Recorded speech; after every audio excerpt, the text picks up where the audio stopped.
Hello, fellow followers. Welcome back to FanZcene and the Physical Media Show. With me tonight is Tom. Runner is, as always, Runner. He'll be here when Running he's late. ready. He's late. He's late all the time. Running Uh, late. Running late. How he says he's so fast, I'll never know. He's working. We'll Yeah, give him he a has a moment close here. up shop tonight, but he'll be here. But let's say hi to the chat for everybody's been patiently waiting. Heather Preston, glad to have you here. Hi and welcome. Hail Tim Hayes, always glad to have you in the chat as well, too, my friend. Trevor Maurer. I hope I probably said your last name wrong. I'm sorry. He says hi from Aussieland. Well, hello from down under. Then we have who else we have? Aberration. He says hello, hello. Currently painting in the other room. We'll have you guys on in the background. Have a good show. We'll be listening. Well, I'm glad to hear that. There we go. I clicked it. Wasn't sure if I clicked it. I hope you enjoy, and hail Brian Barth, as always. Glad to have you here as well too. Inverse opinion. Well, it jumped on me. I hate when it happens. Inverse opinion. Hey, how you doing as well? Glad to have you as always. Cool gamer. Hello. I hope you're having a good night tonight. And style section. Walmart car park watching Netflix. Runner. I mean, this is what we put up with. Literally, he showed the Tron Blu-ray last week, and we told him about the documentary R&B did on it, and he goes and says, the documentary's on YouTube. And I'm like, it's also on the Blu-ray that you just bought. So that's Runner for you guys, but he's a great kid. Hell, Random Brad, welcome as always too. I'm glad to have you here. Corleone Rogue, Well, good I to almost see you. don't blame him with the way things go anymore. You never know what's on what. That's Like, for true. instance, That is if true. you've got I mean, I guess I could grab the Rocky movies. I did watch Rocky 3, but I didn't watch Rocky 4 yet. Yeah. Um, I could do that for a fourth film if you really wanted me to, but I didn't know if anybody else would have any, so I figured I I'd just don't wait have until them. you No, guys I've did. been waiting because I've heard so many back and forth between these sets. Like everybody's been trashing them, but then I've heard a couple people say they're good, so I can't make up my mind. I'm not sure. See, I think You can these talk a little bit scans about them, but you mean Yeah, I think these scans were done a little while ago. So if maybe you have like the undisputed collection or whatever it is, they may be from the same scan. So that's maybe why some people are saying they don't look that great. But compared to the old one I have, they look amazing. Uh, yeah, so I don't know. Yeah, I mean, it's clearly a new scan from the older one. Now, and I've said this for a while now, I have no idea how old this scan is because I've had it in 4K and digital for a while. But right. I'm not so sure that scan came from the negative. This is now clearly coming from the negative, I think. At least that's the way they advertised it or talked about it. Same thing with 2 and Right. 3 and 4. Now, 2 I thought looked amazing. The problem with 2 Yeah. is that I guess the sound is pitched wrong on every single soundtrack. And if the first movie has a fold down of the 5.1 instead of the mono, I'm willing to bet that the 2.0 soundtrack for each one of the subsequent films is a 5.1 fold down into 2.0 as well. Yeah. I mean, why would they not do that for each one? Like, that's just stupid that they did it in the first place. But again, I don't know whose fault it is. I don't know if it's MGM's, if it's Warner Brothers. Warner Brothers still hasn't commented on it. Bill Hunt actually took the charge on this, which is a rarity because normally he lets a lot of these things slide, or at least he doesn't feel like it's worth, reporting on each and every one of them because there's so many of them all the time. But to me, this is kind of a big snafu. Like, there's some of them. The Rocky 4 thing, I watched that. I went in and checked this. It's just one shot. It's literally one shot. It goes to the full frame. Like, you can barely tell unless you're looking hard enough on the screen. Most people have their overscan on, so they probably won't notice anyway. Right. So all it is instead of it having just a little bit of black bar at the top and the bottom, in one shot it has the full frame. That's it. It's not even noticeable unless you're really paying attention. But outside of the eagle eye in it. Yeah, not so much eagle eye, but like I said, some people probably won't even notice if they have their overscan on. Oh, that's true. Yeah, I get on, it usually will take and fill out the screen to where there's no black at all. Or it zooms in just a little bit to make up for NTSC broadcasts and such. But regardless, point is it's very minimal shit outside of the sound for part 2. That's the one that sticks out to me like a sore thumb. Because most people are not going to give a shit about the mono on the first movie. Unless you're a purist, most people don't care. and the new 5.1 mix is great. But with the sound issue on the second film, I'm sure that's going to bother some people. The third film so far looks the roughest of all of them, but that's just because of the time period it came from and the type of film stock they used. Is it sort of me, like Go ahead. I'm sorry. I was gonna say it's sort of like the stuff like with the Beverly Hills Cop film, the film that was used on that first one or whatever. Yes, same kind of time period. Yeah. Star Trek 3, I think, was another one that suffered from similar kind of stuff, and there's some other ones out there that I know we've discussed in the past where we always say when they come from this period, they always use this, like, I think it's like an Eastman film they ended up using that was really cheap, that it really does not do well with blacks. So, like, anytime there's something black on the screen, you get a lot of grain, and it stands out like a sore thumb. And even to the point where even, like, on suits and stuff, like if someone's wearing, like, a black suit, if they step into the light the right way, it's just instant grain. Like... just like things, little white dots all over. And what it does is then if somebody's applying any DNR, it just plays funky with the DNR. And luckily, these movies have not been overly DNR'd. That's another thing. Like, nobody can complain about that, at least. Because I have not noticed that. Now, I have watched some of the videos where people have taken, the older Blu-rays, compared them to the newer ones. So I can kind of see where some people, and it looks like somebody used, like, the Undisputed and the original, compared it to both, and then like you can definitely tell that those scans are probably the same scan. This has just been reworked with new color timing and all that kind of stuff for the 4K release. So sometimes when they do those really good 2K Blu-ray releases from a 4K scan, you're not going to notice a huge uptick in resolution. I mean, there's a little bit, but not like enough to where most people are going to go, oh my God, look at the difference. Yeah. Because you take a really good 4K downsampled to 2K, frankly, a lot of times they look almost as good. I mean, we've even noticed this with DVDs recently in years where they've quit doing some of the edge enhancement and some of that kind of crap they used to do on DVDs. Like Johnny Dangerously comes to mind. You and I were blown away with how good that actually looks on. I mean, for a DVD, that looks great. Yeah. And I think that's just because they've come a long way in not giving a shit. Yeah, pretty much. Yeah. I agree. All this extra crap they used to add to DVDs now, so most DVDs don't look so bad. And same thing with Blu-rays. Now that they got the HD masters, they just down convert them and they look good. So yeah, pretty much. That's true. I've never heard it quite put that way before, but yeah, you're spot on there. So I have no idea what's going on with the steelbooks. I did get my Rocky 2 steelbook in the mail this week, but Rocky 3 and 4 got postponed again. I think till not even this next week. I think it's the end of the month. Oh boy, which is weird. It's like 2 weeks out, I think. So I have no idea what's going on with those. That's crazy. I wonder why. I don't know, man. I've been debating because I was going to buy it this week, and then I was like, I've seen all these people trashing it, and I'm just like, I don't know. Maybe. I mean, I think they're still worth it. Yeah, I was gonna say the only thing I can tell everybody is if you get the box set, keep in mind that if you don't have any of the old Blu-rays, it does not have the 85-minute Rocky documentary on it. That is not on the bonus disc. So I noticed that is a big difference.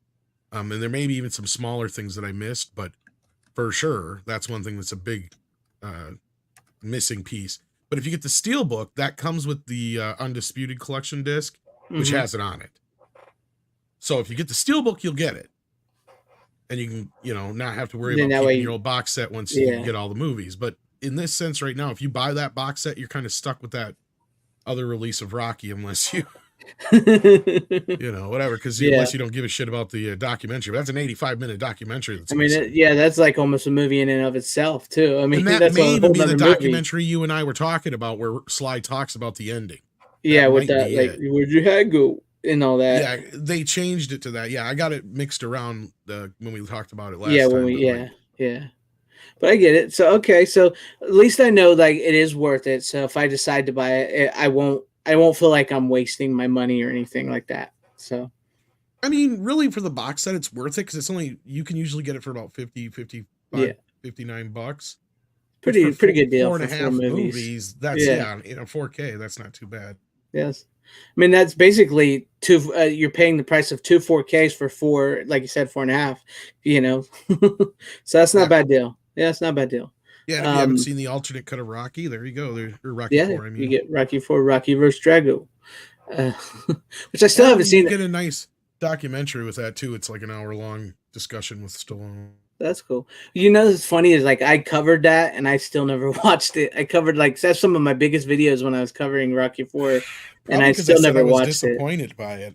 Probably because I did hear some disappoint. Yeah, I heard some people disappointed, so I kind of like, oh man, and I covered it. It feels like a compendium because you almost can't. It almost feels like. So I was watching it, and I hadn't seen Rocky. I mean, I've seen Rocky 4 a bagillion times. Right. But I hadn't seen it in a few years. And I'm just sitting here watching it going, you know what? I think somebody's going to be lost if they don't have this scene and that scene that's not there anymore. Yeah. Because it truly does feel like if you have not seen the other version, you might be lost. I'm interested to hear somebody who's never seen Rocky 4 watch this version and tell me what they think. But yeah. Well, that would be interesting. So if anybody... I think without the birthday scene, and there's some context in there that's missing. And some other things, but that's just me. Maybe I'm because he's got to cut out the robot and everything, and there's some important scenes even with the robot in it. That's what I'm saying. Yeah, exactly. So, I mean, there you guys have it. So, but if anybody's never seen Rocky 4, let us know, and then watch that one, and then we want to hear your thoughts. I wish he'd have done an ultimate cut where he just took the added scenes, and you could watch Rocky 4 with the added scenes. Oh, that'd have been neat. The scenes taken out. Yeah, put it in. Because otherwise, it's just mostly alternate takes, and then there's like. Because the movie's the same length, but he chops a few things out, and it's like there's some alternate excess stuff with him, and like you see like the after party with him and Creed talking that's not in the other movie, but you don't see the party itself. So like I feel like you're missing some of the context there. Yeah. Now I may have to watch it myself just to see because I never did. But we'll see. But yes, I'm glad that that it's not. I mean, it's really not a waste of money. So who knows what'll happen? Maybe they'll fix it. Probably won't. But we'll see. It's hard to say. I would think they would at least fix the second one, but I doubt it. I mean, they did fix Escape from L.A., which I didn't think they would. So that was Paramount. I know it's Paramount, but I still ain't heard back from them, to be honest. You still never got your. Nope. The only reason I haven't really been bugging them is just because I already got another copy. But yeah, the fixed one. Well, I got the import that has the proper 5.1. Yeah. So, and it's the same exact thing. So yeah, we need the Peter Jackson extended cut of Rocky 5. I didn't direct this movie, but I thought I might want to give my 2 cents on it. His name actually might come up later, Peter Jackson. Yeah, I gotta get a little bit more Kiwi in my. I haven't done a Kiwi accent in forever. It takes a while to get those accents right, don't it? To figure out the Kiwi to the Australian. Australians more up here. Kiwis a little bit more down here. A little more comfortable. They say I'm aluminum like aluminium. Aluminium. Yeah. Why doesn't it slide like Rocky 5? The theater. Is that 4 or 5? I'm trying to figure this out. He actually, it's 4. It's supposed 4, yeah. Like 5 is just a V. He just felt like he was a much different filmmaker then than he is now. And I see what he was going for with the new cut, but it's like most of what you need is not here, dude. Yeah. And what he really wanted to do was go back and reshoot scenes, because if you watch like some of that documentary, which I have seen a little bit of, he really just wanted to go back and reshoot scenes. Yeah, he says he wished he never would have killed Apollo. He would have just put him in a wheelchair. So that's what he was basically trying to rework the movie without being able to reshoot the scenes. I think he was trying to take the 80s cheesiness out of it, but I don't think he realized that that's part of its charm. Yeah, that's what makes that one so great. Because he griped about it having like way too many montages. It has like literally like 4 montages in the movie, which is like every Rocky movie you get more and more montages. Yeah, it's like I didn't want to be known as like the montage director, but like it happens. It happens, Sly. It was the Rocky 80s. 2 has 2, Rocky 3 has like 3, and then Rocky 4 has like 4, maybe 5. Actually, now I think about it, you might have said there might have been 5. He even points out how they got more and more in each movie. Hey, but I liked it. I mean, it happens though. But let's go over some of the new coming titles. There ain't much to go over. Not much. Because, there wasn't big announcement. But we did get a date for the Superman Fleischer cartoons, May 16th. Yes, so we did. It does say it's meticulously restored from the original Yes. 35 millimeter source elements to achieve the animator's 4K original scan, no less. Yeah, so this is a new scan. That was my question when we first talked about this. Is like, okay, are they going to use the old scans they did way back in, I think it was like 2006? Yeah, from like when that set that we have, well, I have still that came out. Yeah. Yep. Yeah. And there's our answer. No, they are going back and redoing scans, because for those who may not know, and I've known a lot of people are going like, well, I already have it on Blu-ray. It's like, well, guess what? What you have is an up convert of those old scans. Yeah. DVD version, basically. Yeah, they're just up converts, and some company claims they're HD when they're not. Yeah. And same thing with on YouTube. There's people who claim they have them in HD. They're all up converts. They're not true HD. And here's some movies we did expect to hear about soon, and that was the Four Musketeers and the Three Musketeers. Yep. But the cover art is horrible. Cover art is atrocious.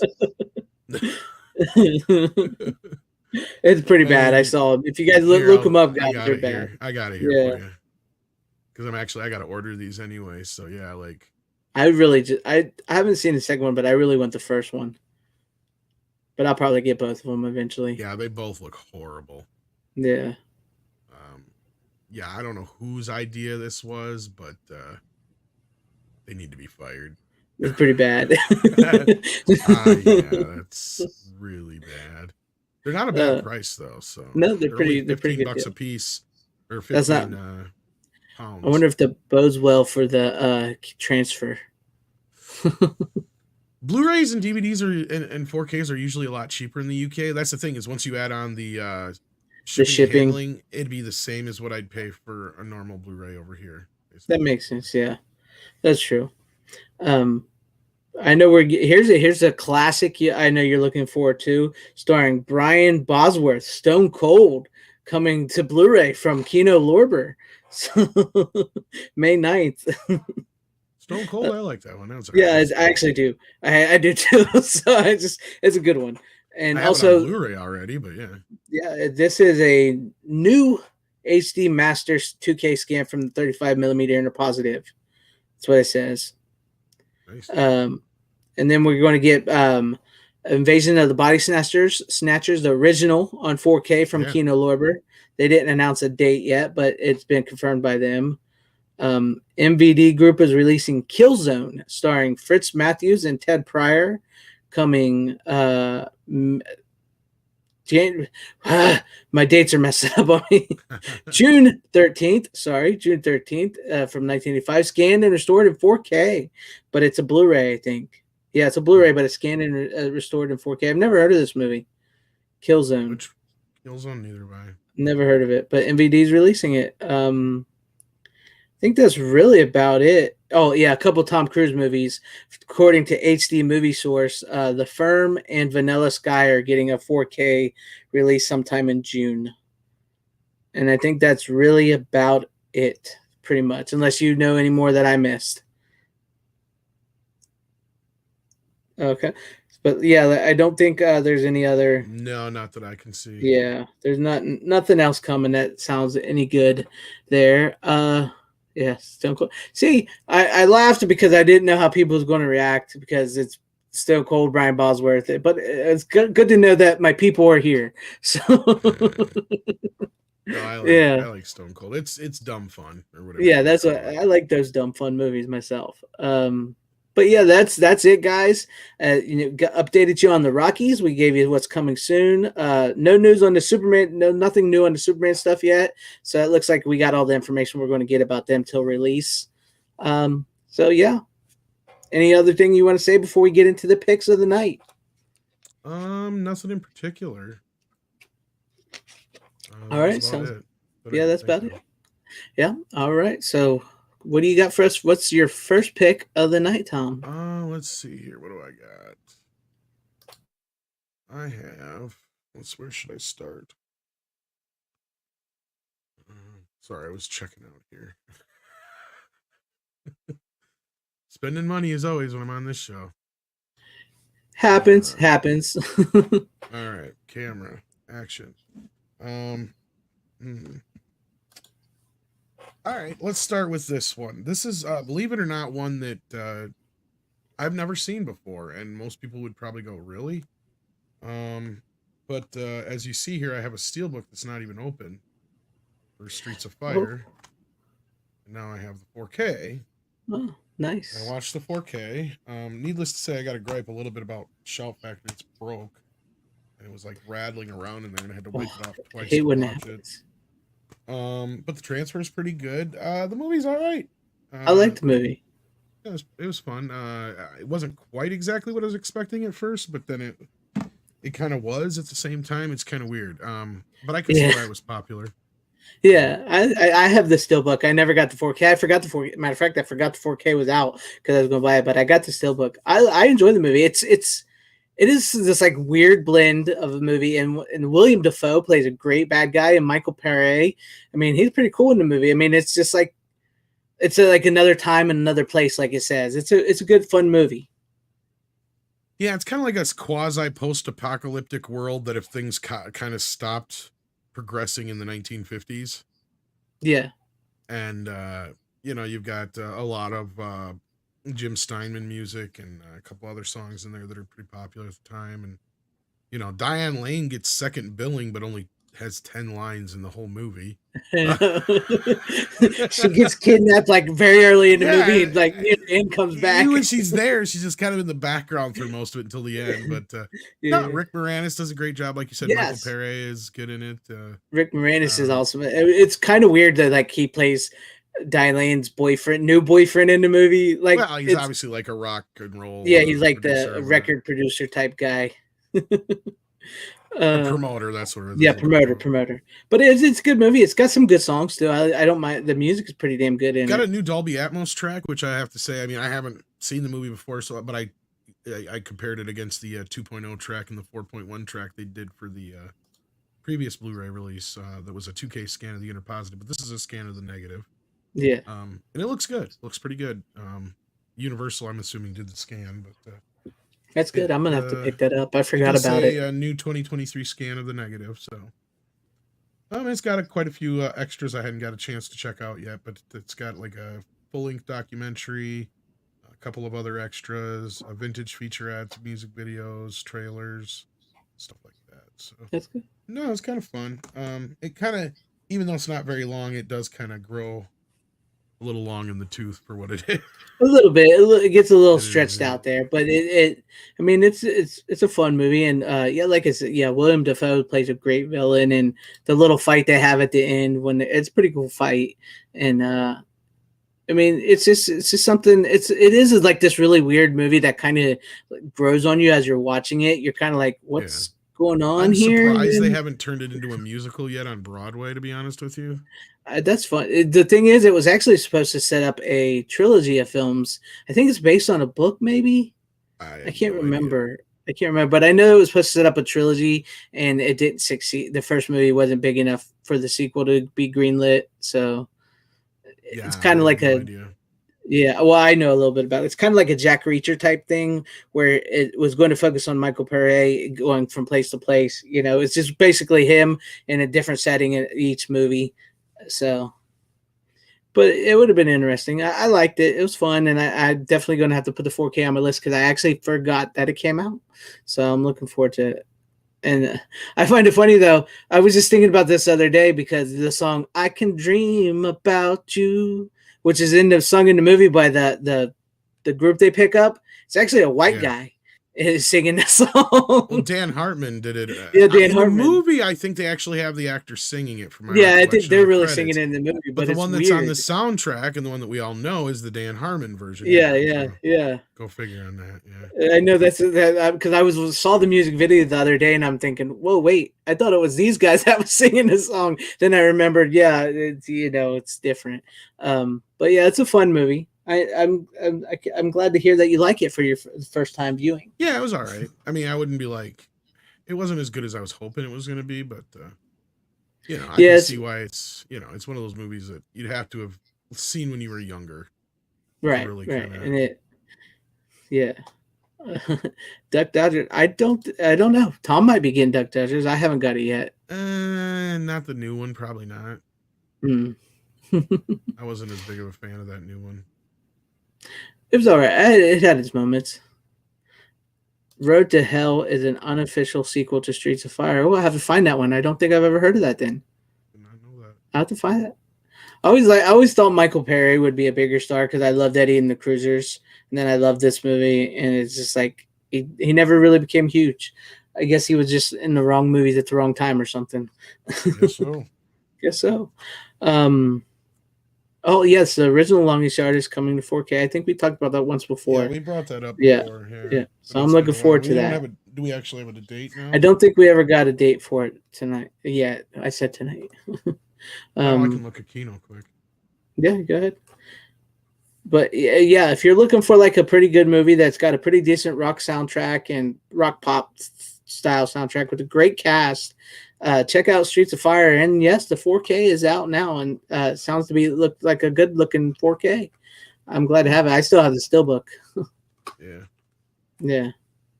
No, but at least this wasn't like a double dip in the sense that by the time I picked the movie up, it had been out for a while, and it's a scan from the inner positive that's on the Blu-ray. So yeah, I think they released a Blu-ray like 2-3 years ago. So it's been a while, yeah. Yeah, it's been a while. Because I got the steelbook, I think, on a steelbook sale. So did I. I paid like $20 for it. Yeah, and I never even opened it. So who knows? You could maybe sell it. Thinking about it. Might bring in some money.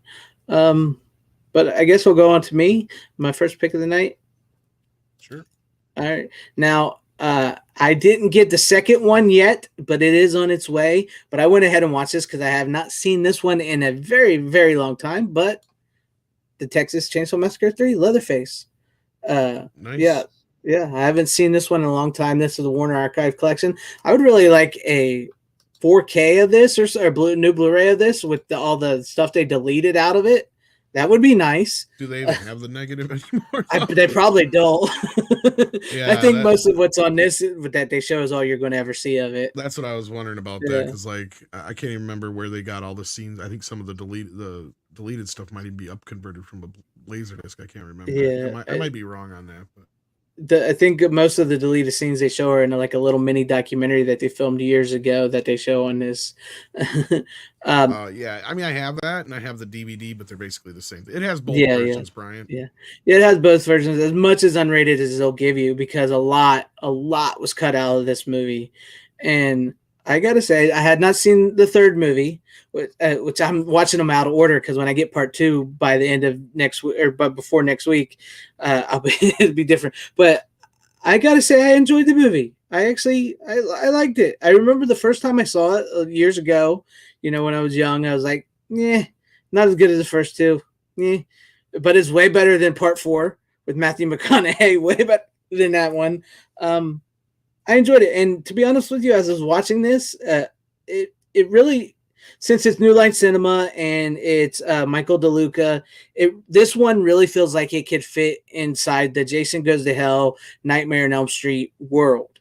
It feels like if they wanted to connect this to those 2 worlds, which I think Jason Goes to Hell connected Freddy together, I think this would fit right in there, and it's got I'm honestly surprised they didn't push harder for something like that. To be honest, I am, yeah, but I think because this flopped, and watching the little mini documentary they have, it sound like a lot of studio interference came in and made them hack it up a lot. I mean, it's like they said, you can't mainstream the Texas Chainsaw Massacre. It was independent to begin with, and then the second one was released without an MPA rating, and then they tried to mainstream it, commercialize it basically, and it didn't work.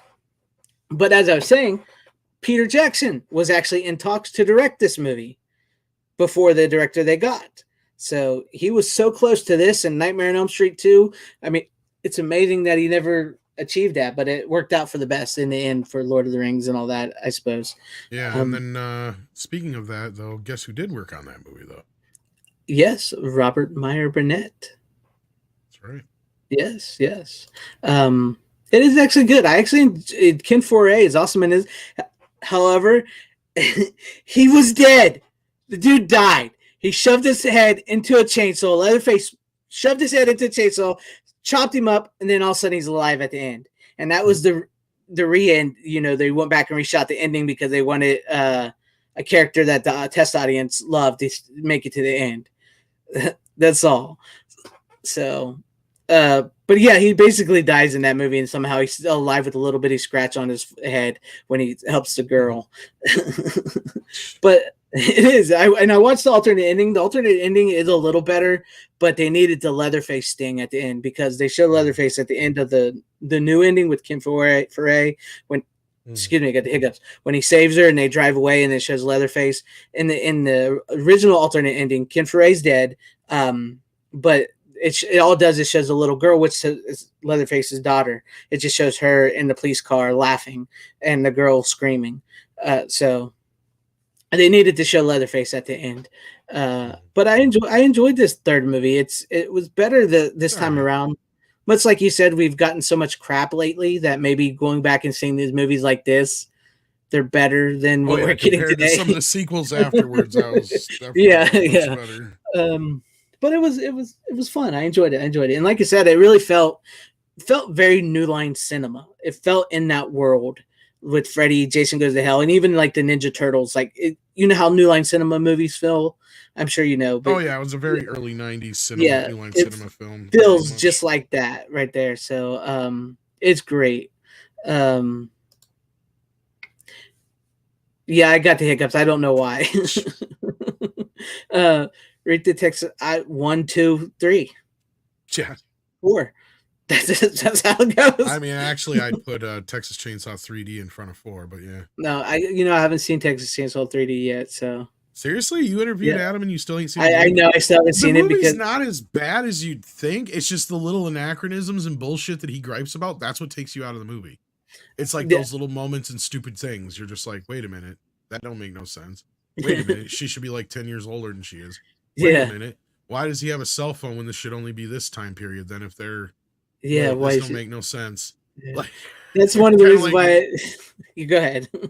No, but other than that, like the whole idea of her inheriting the house and him accepting a family member without murdering them, kind of thing, and that whole business. Yeah, that's not a bad idea to explore. There's interesting ideas there.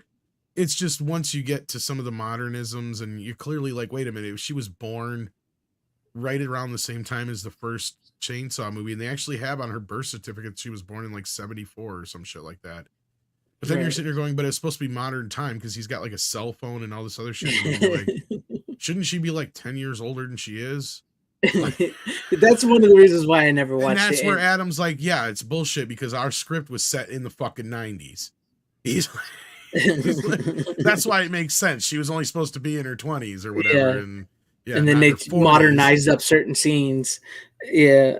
That's one of the reasons why I never watched it. And plus, I seen the scene, do your thing, cuz, and that kind of just, I'm like, I don't really want to see this. I mean, I like the scene, but that line is what ruins it, right? Yeah. Like, I like the fact that she gives into the idea that, okay, this is my responsibility now. I've inherited this family. Yeah. On top of it all, and use him as a protector in the scene. But, like, the you do your thing, cuz line was so dumb. I mean, the scene where she's got her shirt opened up and her arms up and her boobs are swinging, that's pretty cool. No, she just said, like, cut those fuckers up or something like that. Yeah, like, a little better, Yeah, something like that. But I guess I can go back and watch it. I know I've interviewed Adam and even I've bring home the meat would have been better. Or just even saying, take him out. Take him out. Well, even do your thing without the cuz part. Yeah, you just do at the thing. The Saul, she could have said the Saul's family and throw it to him. Well, it's kind of what it is. Like I said, she kind of just accepts it at the end. Is like, this is my fate, kind of thing. I mean, her friends are all dead, and the town's turning against her and Leatherface. So it's kind of a whole thing. But that's the thing is, she learns, she's got to keep him in check. Is kind of her job now. But like I said, it has some great ideas. There's some, and it's arguably probably a better story than Jason Goes to Hell was as far as Adam goes, and I feel bad for him because it could have been a really, really good direct sequel to the original Texas Chainsaw. Yeah, better than the one they just came out with on Netflix. Oh, absolutely. Absolutely. That's what I'm saying. Yeah. Yeah. So it's like, it's just that snafu of changing the time period, modernizing things, and it didn't need to be that way. No. Like, you could have still there's not much in it until you get to like the cell phone and some other bits and some of the Yeah. vernacular that really modernize it. So it's like, you know, why did they force this? Because you could have actually probably saved some money, you know, outside of the vehicles. I Yeah, mean, you would think that it would keep the less modernization low and it would be less money. So well, yeah, most of the movie takes place in one spot, so you're like, there's no real reason why it couldn't have. yeah. Financially, it makes no sense. It's just dumb. Yeah, I'll have to watch it. I do. I mean, I didn't want to tell Shit, they're Adam even when in I a talked to van him. that's kind of reminiscent of the original van, so that van might even be like a '90s van, which is dumb Oh too, yeah, if I remember right. I can't remember. It's been like 10 years probably since I watched the movie, however long since it came out. But I'll have to watch it because I didn't want to tell Adam I had never seen it, but because I've heard bad things about it, but I've also heard some people it's like it. So I'm it's like, not as bad as Jason Goes to Hell, I'd argue, in some ways. yeah, As far as like I said, the biggest problem with the movie is that they don't allow it to take place in the '90s like it should. they Because it even should. has, like I said, you see her birth certificate, and it says Mhm. she's born in 1974, and they don't say when it is. But like I said, this cop shows up with a cell phone, and he's using the cell phone as a fucking flashlight, and you're just like, wait a minute. And I think Wait, there's some other bits earlier on where some of the kids use cell phones that I just didn't even pay attention to until I was like, she aged very well for her age for basically, how old yes. she's supposed to be. Like, I um, mean, even then, because she would be pushing her 30s, I think, with the whole yeah, 90s thing too. So yeah, but that's good. Yeah, I'll give it a watch. I've never seen it. I know some of the other ones are really bad. Kate, if you're meaning like an old tube TV, I do. I he watch does. occasionally. Yeah, Yeah. I watch it occasionally on my VHSs that I get. I'm old, I and have those one. fuckers are too heavy for me to be trucking around. That's why I got a little one, a little 9 inch. That works for me when I really want to watch a VHS. I have not seen Disorderlies in Forever. forever. I didn't even know that was Yeah. out. Or he picked up on VHS. I thought he said I Blu-ray. say, I Oh, don't think I'm it's gonna have on to look for Blu-ray. that. Yeah. I don't know if Um, it's ever has it even got a DVD ever. I don't think it has. I have to look that up after the show because I haven't seen that movie in forever. Um, if you're talking to like 4K here, says I do like the Marcus Nipsel remake. I do think it's a decent remake, but I All still right. say 1, 2, and 3 are the best. But I haven't seen 3D yet, so I may change that after I see that. I never saw Leatherface 2017. I didn't like Texas Chainsaw Massacre at the beginning, which is a My prequel to understanding is that that one. Leatherface movie actually had nothing to do with Texas Chainsaw Massacre, did it? I thought it was about Leatherface when he was a little boy. Maybe that's the one. I'm trying to remember because there was one they did that was called Leatherface, but it was not really a Texas Chainsaw Massacre movie, but they ended up calling it that or something like that. I can't Maybe remember it's right. leather. Maybe it's leather. I've never seen it, so. But yeah, I saw the part 3 here. It was fun. I liked it. I mean, no, it's not the greatest movie, and you can clearly see they chopped the movie to hell. You can tell where they've cut out parts of the movie because it does not flow right. And but I enjoy the movie, and I think if given less studio interference and given the right to do all the crazy insane blood and gore effects and stuff that they wanted to do, it probably would have held up better. But I mean, it is better than the Next Generation. I mean, Matthew McConaughey goes fucking nuts in that movie, and it's not a good movie.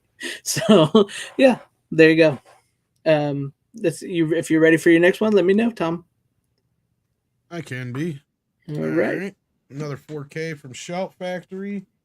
Got a little Dragon Heart. Another one I'd never seen before, believe it or No, not. really. I'd seen bits and pieces of it, but it was like, I don't know, when it came out for some reason, it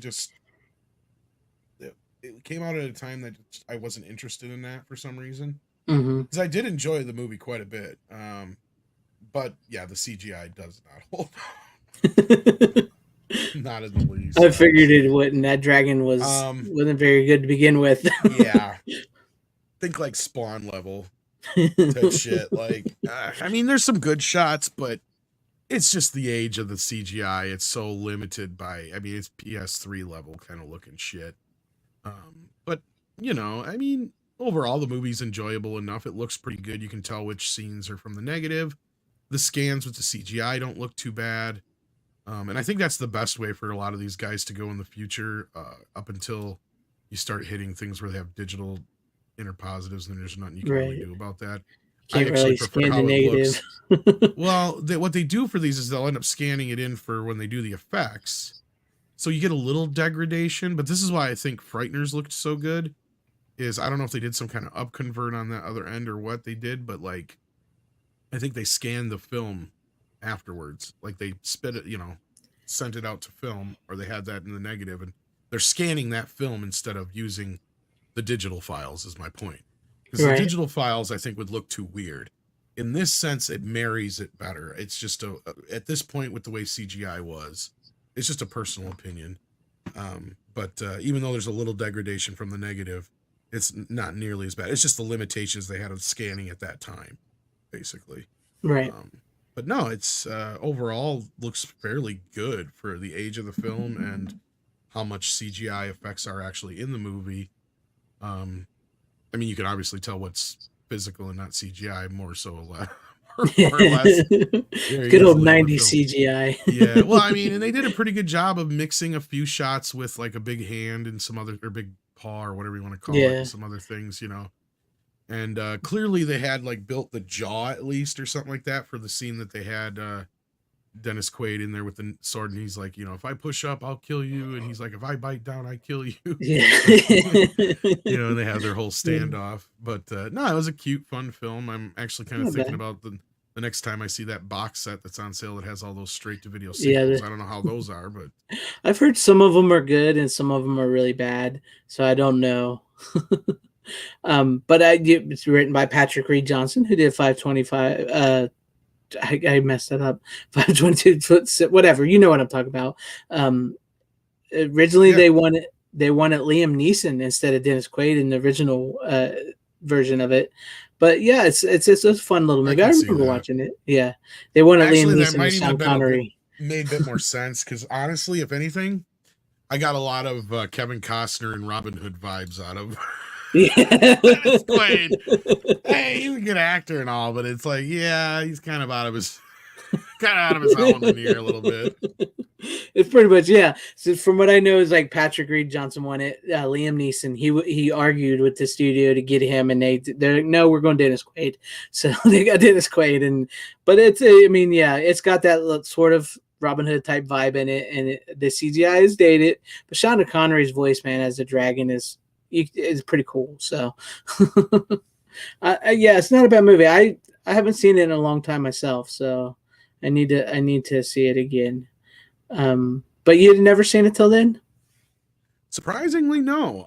It just like I said, for some reason, it was a movie that when it came out, I would think I would. I don't know why. Something about it. Maybe I didn't think the CGI looked good or something. Then That dragon looks fake. I don't know what it was because there's so many things about it that I'm like, I don't understand why I never did. But then once they started doing straight to video, see, that's the thing. Once you start doing straight to video sequels, that's usually a sign for me to back the fuck off. Like, It's one of, yeah, yeah. I waited to get into the Mummy movies, and I waited just until the Scorpion King business, and I was just like, oh god, because the second one and the Scorpion King were so bad, and I'm just like, that's enough of this shit. Well, So you kind of learn early on who had the to better avoid those kind of CGI, things. the Scorpion or Part Two of the Mummy or Dragonheart? Well, at least for the mummies, the Mummy 2. Like, those weren't so bad. The Yes. Scorpion King compared to Dragonheart, though, Dragonheart by far. And I think ILM did I can't remember if they did or not. Yeah, it's ILM. Yeah, so I mean, and that's the thing for me. Maybe that was why I was kind of disappointed at that time because I was really into some of that shit. And I mean, at first I was really into CGI, but I didn't like crappy looking CGI. Right. But like this is a year or two after Jurassic Park, and he looks like 3 years after Jurassic Park, and he looks like 3-4 steps down backwards from T-Rex. You know what I mean? Like, so it was a slog to get through his, like, without going cringe every 2 minutes, Yeah. especially the claws look bad. Like, I mean, that's probably the worst part of the whole thing. The mouth and the face you can handle after a while. The wings when it's flying and stuff, those scenes aren't so bad. it's just when he's using his claws for things, unless they're using the practical effect, it is just some really bad mid 90s CGI. It's just, yeah. Yeah. I like what Bogey says here. I never watched the sequel. Last Dragon means Last Dragon. Yeah, that's true. I was like, how the hell does that work out? I don't know. I've never seen this straight to Isn't sequels like the one either. supposed to be a prequel or some shit? I can't remember. I think one of them is. Maybe the second, maybe this first sequel isn't that like is a prequel. Yeah, because you get the story of how I think it's the mother knew the dragon to begin with or something like that. I can't remember now. But yeah, so either way, they made like 5 of them. At least I should say, let me rephrase that. At least a half a dozen of those sequels came out when I worked in a video. Yeah, like I said, I think they made like 4 sequels and 5 movies altogether. Yeah. So that's crazy. That's funny too. It's like, speaking of Sean Connery, like I know the Wishmaster, his son takes over the role of the Wishmaster in the straight to video 3rd movie. So that's funny. Figure. Yeah, and his son is not. It was not a Sean Connery. Well, and that's the thing is, after this, I know they don't have Sean Connery doing the voice either. So. Yeah, I couldn't even imagine what it would sound. What the other guy sounds like doing the dragon voice. To be honest, it's not like Sean Connery's given his greatest performance here. What do you mean you want me to say this? Am I a dragon? I can't. That's bad Sean Connery. What the hell is that? How is that going to work? All I see is nothing on the screen. Do I get to see the puppet? Am I going to be standing there on set? It's going to be animated. So it's a cartoon. No, it's live action, Sean. Why would you animate it if it's going to be live action? I'm just picturing him from Saturday Night Live's Jeopardy. That's what I'm I'll take the rapist for 10. The rapist. That's therapist. No, that's how I imagine him. And that's what I kind of imagine, because I say that because the way he's playing it is almost like Saturday morning cartoonish. Yeah. Like, it's like, oh, he clearly like thought this was something else. Maybe, I don't know. Like, maybe they just didn't explain it to him. But he's playing it very. I don't know. He just. He I don't want to say he's phoning it in, because he's not phoning it in, but it's almost like he thought it was more of a kid's deal or something like that than an adult kind of fare. I don't know. Yeah. Actually, maybe Sean's not even one of my better impressions, but thank you. Yeah, I can't do impressions of horror ads for 500. Yeah, I can't do impressions, but that was pretty good. Yeah, maybe he thought it was. I have a feeling he was in a different movie than the movie they were making. So that's what I feel like. But that's pretty cool. I've seen that actually at Best Buy last week, and I almost thought about picking it up when I went and got the Wishmaster. So I almost picked it up, but I didn't. Because to be honest, I like the movie, but I don't know if I really want to own the movie again just yet. I haven't seen it. I probably haven't seen it since I rented the VHS as a kid. I don't think I've seen it since then. I remember going, that's all right. And that was about it. Yeah, as far as I can tell, even though it doesn't have any new features on it. As far as I can tell, I'm assuming most of this stuff is just from the old Blu-ray or DVD and Blu-ray. Audio commentary, the Making a Dragon Heart outtakes, theatrical trailers. I didn't even bother looking. Knowing Universal, that was a pretty standard. They had just about those on every one of their releases. Yeah. So sounds good. 5.1 DTS, pretty good soundtrack for. Of course, that was the time when they had some of the best soundtracks, in my opinion, as far as the sound mixes go. But yeah. Yeah. I just think it was time, Brian Barth. That was, he knew when to hang it up. Shit. Who was done? Minnie Penny. He was just done. Play Randolph or something like that in the Lord of the Rings. I don't know what that is. Bunch of little people running around. Which cracks you up. He was willing to do the voice of a dragon, but he didn't understand Lord of the Rings. Like, well, that was the thing, is he did League of Extraordinary Gentlemen, and that was such a huge disappointment that he's like, I'm done. Yeah, I'm done with understand it. That's what Tiki Dooms just said. League of Extraordinary Gentlemen retired him. That's true. I think he could have been good, but I think it went to the right person. I do. Yeah. Yeah. Yeah. It would have been all right, but I don't think it would have had the He would have been same. really good as like one of the head dwarves though, or something like that. Maybe. Yeah, something like that. Yeah.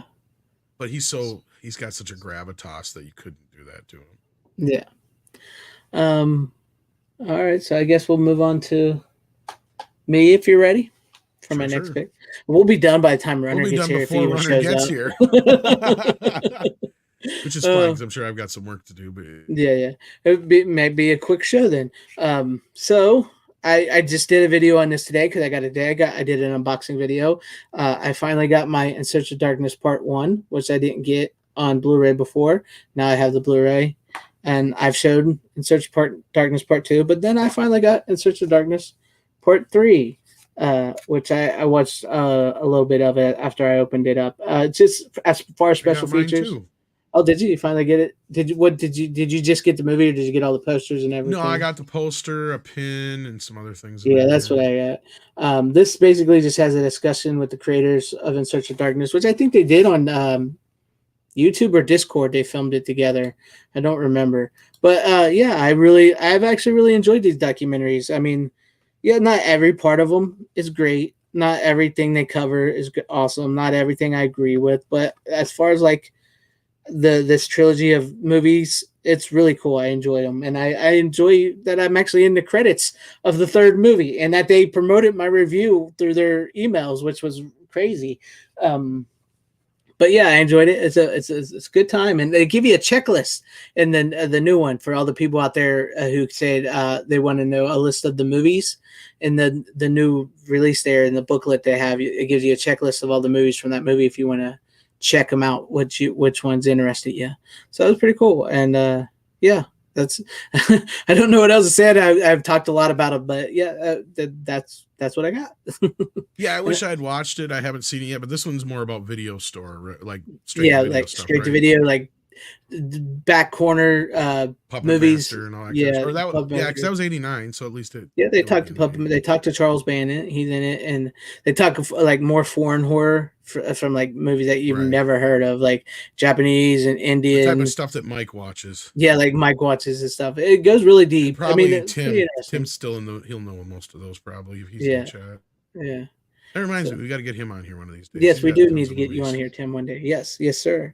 But yeah, it's a fun time, and I'm really glad to have these movies. I'm glad to be involved in them, and I'm interested to see what they do with the '90s one. Which I wonder why I haven't asked, but I wonder why they're only doing from '90 to '94 for the first '90s one.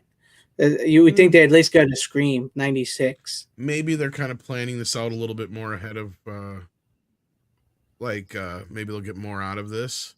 Maybe, yeah. They'll do it in 3 eras, and then, I don't know. Yeah, they said they were going to do the '90s and then the 2000s, and then go back to the '70s. Is what I've heard. Because that's the thing is, once Scream hits, it's all downhill from there. Yeah, after Scream. I love the Scream movies, don't get me wrong, but it did kind of change horror. After that are basically Bride of Chucky and H2O. I mean, really? And maybe, because I think Final Destination was 2000, wasn't it? No, it might have been 99. I think it's 2000, but I'll have to look it up real quick. Yeah, I think that falls right into that category, because to me, that was when I said that was the last good. Yeah, 2000. Yep. Yeah. Because it was just far enough away from Scream to where it wasn't exactly like Scream, even though the cover kind of looked like Scream. It did. It's funny. Supernatural back to horror a little bit, Yeah, it did. And plus, you had Tony Todd, Candyman. Exactly. Sort of like, it was pretty good. Yeah. Well, he was kind of the weirdest parts of the movies, but. Yeah, it was. It's like they kept putting him in. It's like, why does the coroner need to keep being in these movies when they're moving further and further away from the town that the first movie happened in? That was one of them, if I remember right. I think the second one was actually better than the first one. I've heard wasn't nearly as bad as it should have been. Yeah. It sucked that Devin Sawa bowed out, so he never got to be in the second one. He was like, "No, I'm good." Yeah. To a point, but I kind of like how that second one goes, because then they dig up what's her face, and that ending gets me every fucking time. And the third one, like I said, I took a while to watch the third one, and I was like, it's gonna be shit. ended up watching it. I was like, God damn, that was much better than I expected it to be, especially considering there's like no connections to the other movies outside of. Is Tony Todd in that one? I can't remember. I don't remember. I haven't seen the Oh, sequels in a long time, so that's I the know roller coaster one. the roller coaster one. I know one of them ends up where it's actually a prequel. I can't. I think that's like Final Destination. It's got to be the brand newer ones because I've only seen up to like because that's where it ends. It like the whole movie goes, and then the movie ends with them getting on the plane of the first movie with them all sitting on the plane, and you don't know it till the end of the movie. No, I haven't seen that one then. Yeah, so you don't know it's a prequel to the end That's of got to the be movie. the last one because I've seen the fourth and fifth one. I think. Yeah. Did they do a sixth one? I think they're doing a new one. I think they are doing. Then it must be the fifth one because then I've seen the fourth one. Yeah, I seen the one that starts off with the race shit in the beginning. Oh yeah. The NASCAR I think that's the last stuff. one I watched. Yeah. Yeah.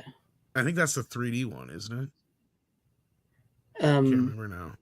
I thought the third one was 3D. Wasn't it 3D? No, I can't remember. Well, they never released it in Blu-ray on 3D. The one that's in 3D, I think, is The Final Destination, which I think was the fourth one. And then I don't remember what they called the one after that. Like I said, I haven't seen the sequels in a long time, but I remember the first two being really good. Tim Hayes, we're talking about the final. I know I showed the In Search of Darkness movies, but we started talking about Final Destination. Right. Okay, so you've got the first three, and then the fourth one is called The Final Destination. Okay. And then the fifth one's just called Final Destination 5. I think maybe the fifth one is one where they do the pull to best wraparound sequel prequel thing. I think that's the one that where it ends, where it ends with them all getting on the plane. That from the first movie and all the kids there, sitting on the plane. Yeah, it doesn't say on here. It starts out with their bus crosses the North Bay Bridge. Yeah, I haven't seen this one. Sam premonition about high winds that will cause the bridge under construction to collapse. Yeah, I don't think I've ever seen this one. 4 is the NASCAR one, Bogey says. Yep, that'd have been the last one I watched. Yeah. Although they did 5 in 3D. I think they did 4 in 3D as well. That's what Corleone Rogue says. Maybe 4 is 3D. I don't know. Yep, it's in 3D as well. The last one in 3D. Yeah. I don't remember 3 being in 3D. Maybe that was before the 3D craze kicked off. Was. Yeah, it doesn't say anything about it being in 3D. I'm sure those will be covered too once they get to the 2000s on the In Search of Darkness documentaries. Yeah.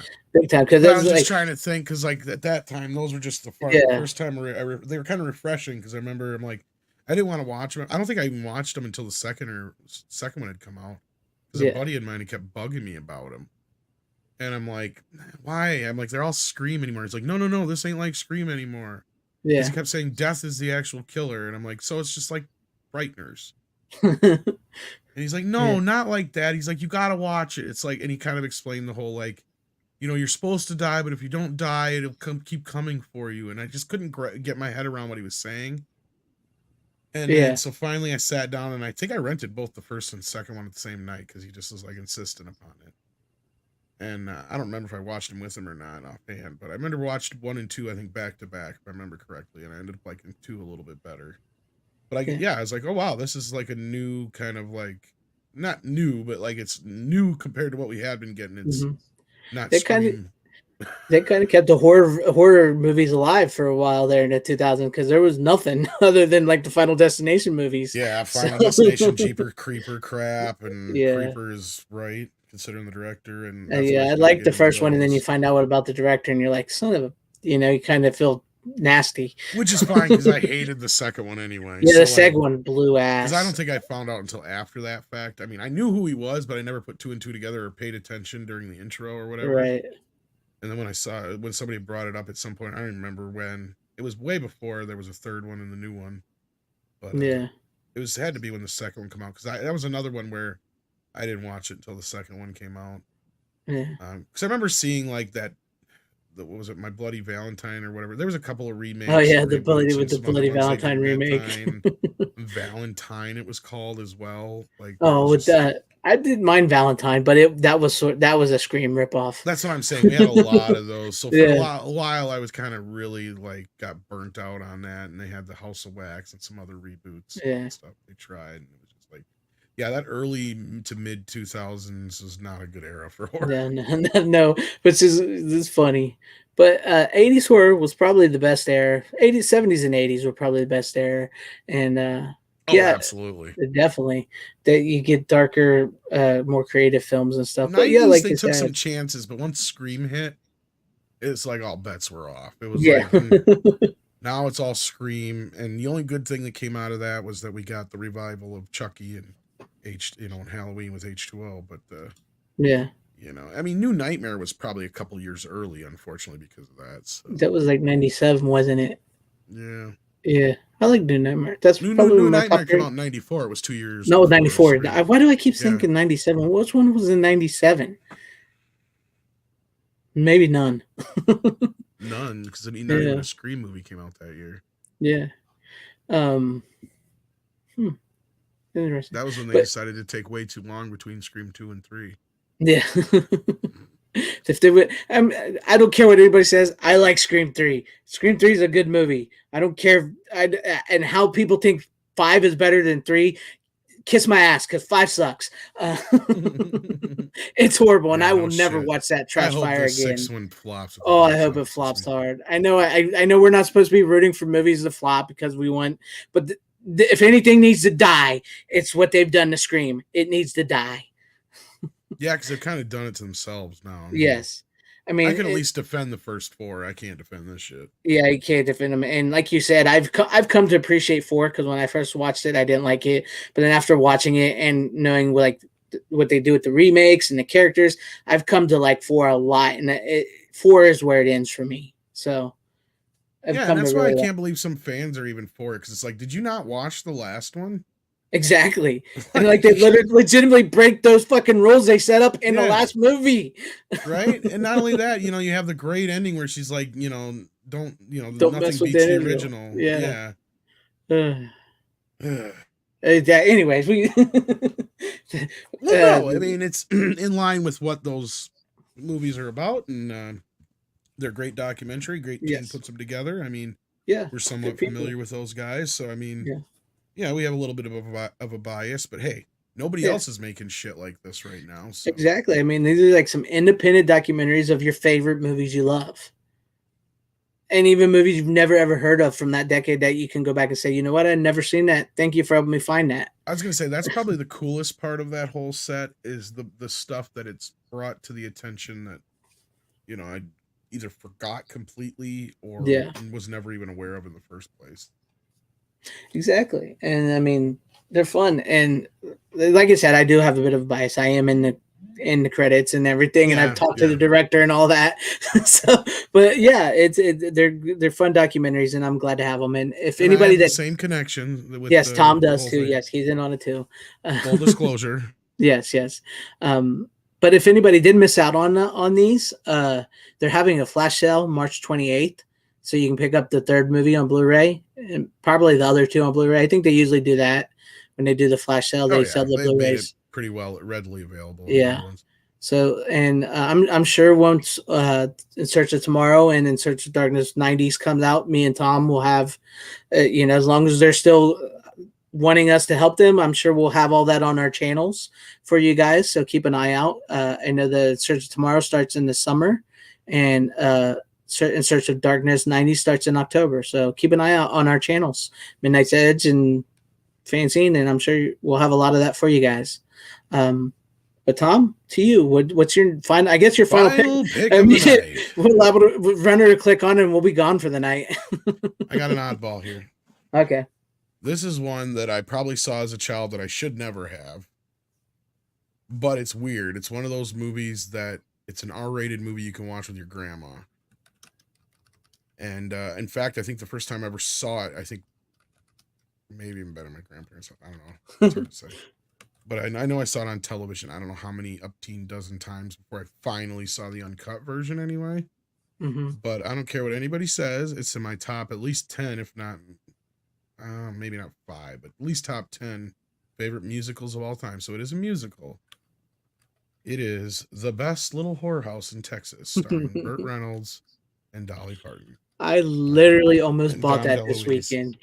Oh, it's a classic. It needs a 4K remaster I know. badly. That's why I hesitated, because I said I bet this will be one of those that might get 4K from Kino or something soon. So I hesitated it, but I almost bought it. Oh, it's a classic. Yeah. Oh, I love it. Yeah, I love it too. Yeah, it's a it's a Midwestern classic, I'd say. I mean, I'm sure people on the coast just don't get it. It's a musical that's kind of been lost to time, more or less, probably because of its subject matter. But it's one of Yeah. those things where if you look into the true story, it's even more crazier than the one we get on screen. I mean, the only I thing don't that have looked into the true story. you have or haven't. Haven't. I don't think I haven't looked into the true story of it. Well, believe it or not, Melvin P. Thorpe is actually based on a real guy. So is the sheriff. So is Dolly. Everybody's based on real people. Yeah. Now their relationships and how things actually went down are a little different. But in the end of the day, it's pretty accurate for the most part. But it's a very interesting story just in and of itself. I'm surprised it hasn't been explored in other ways other than the musical. But the musical is one of the few ways you can do it that actually makes it sanitary, Palpable. palpable. Because like once you start thinking about what it's really about and everything, like this is one of those things where it just blows my mind about when it came out, how popular it was. And if you imagine if it had anybody but Bert and Dolly in it, I don't think it would have worked as well. Yeah, because it's kind of I like one of mean, the biggest movie stars and one of the yeah. best singers, And I don't and know it's how he like got away with it, but the damn thing was on comedy TV all the dancing, time. but it's really a darker story than you think.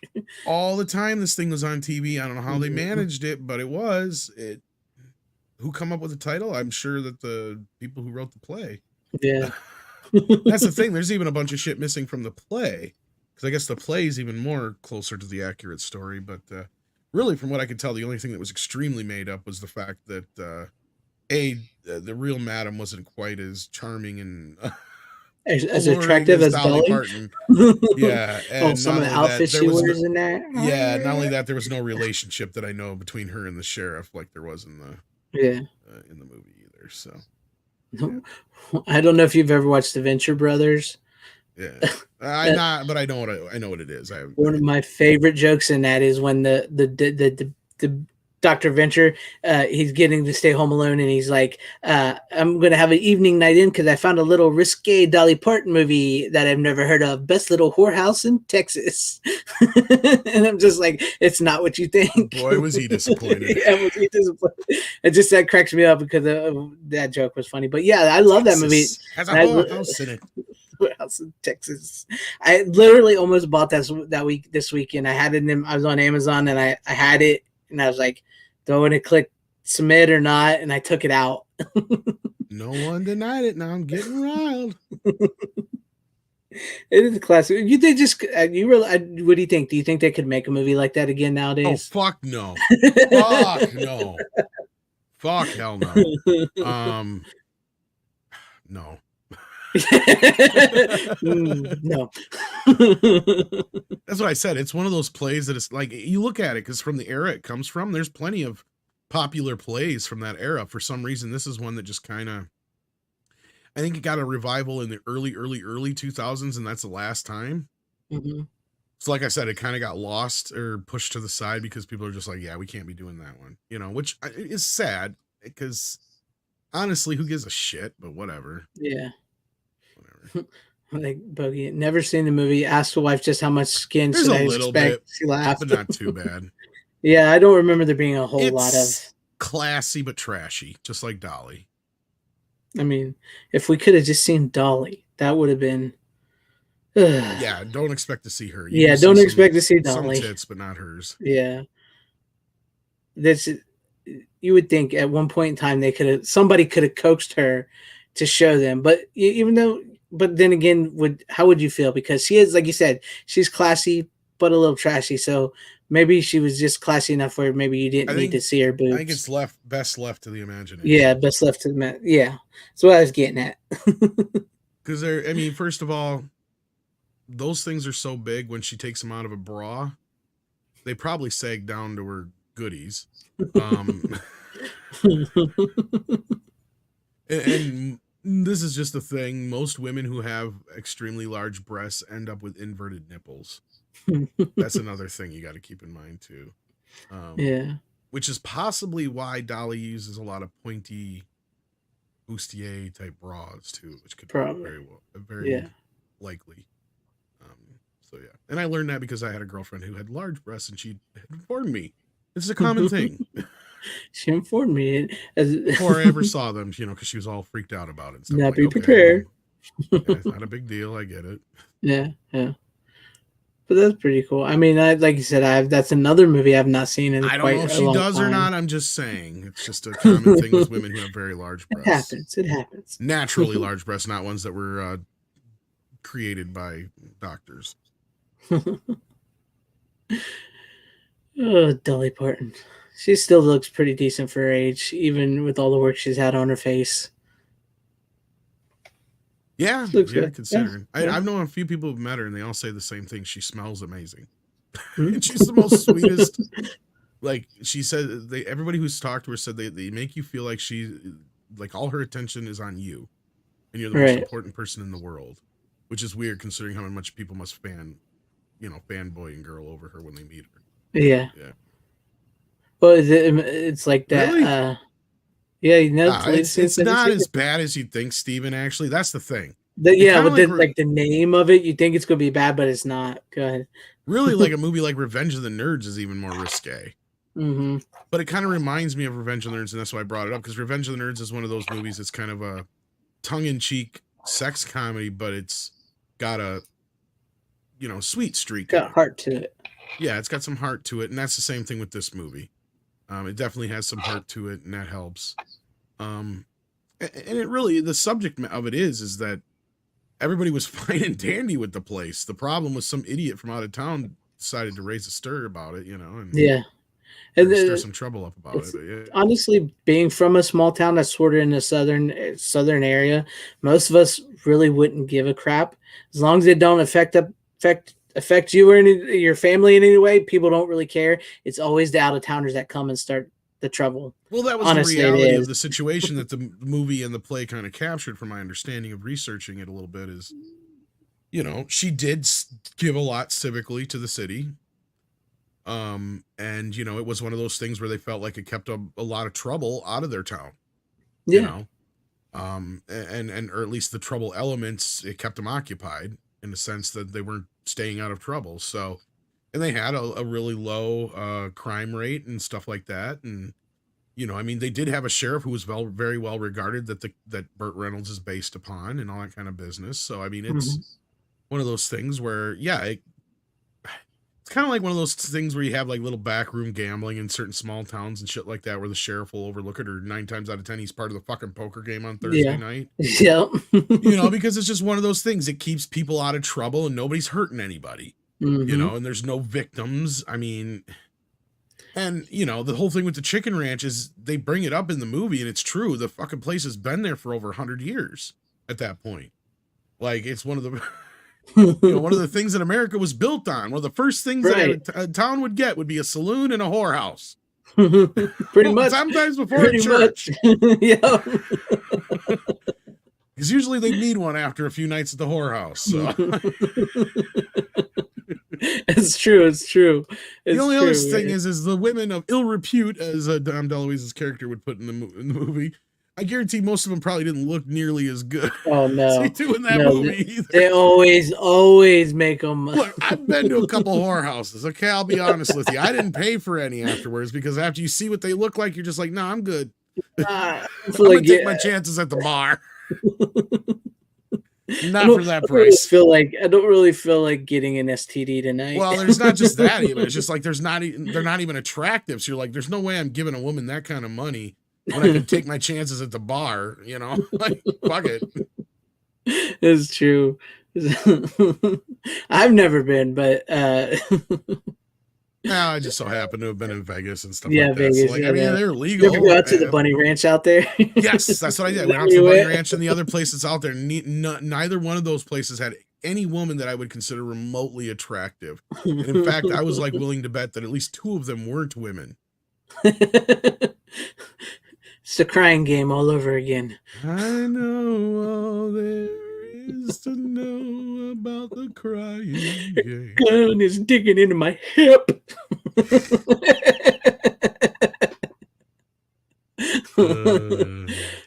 make that movie now. Shit. No, you can't. You can't at all. So yeah, that's my final pick of the night.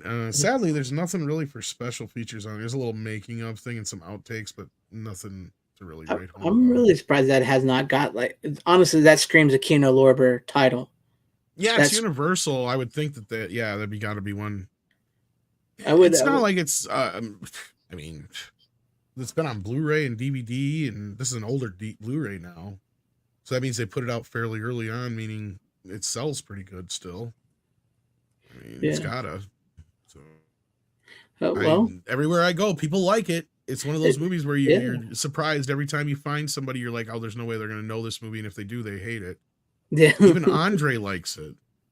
Really? Yeah, I'm like, I was surprised he even knew about it.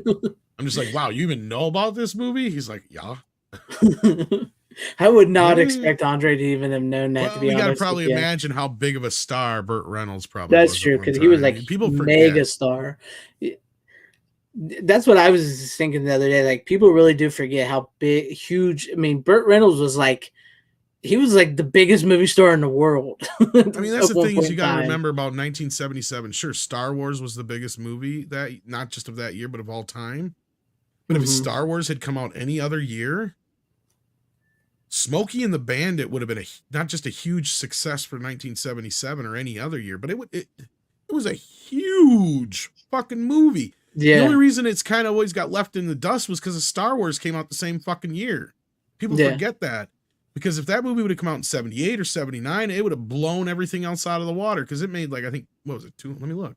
Yeah. The original one, I want to say, because I know the original one was huge. Yeah. Smokey's the Bandit.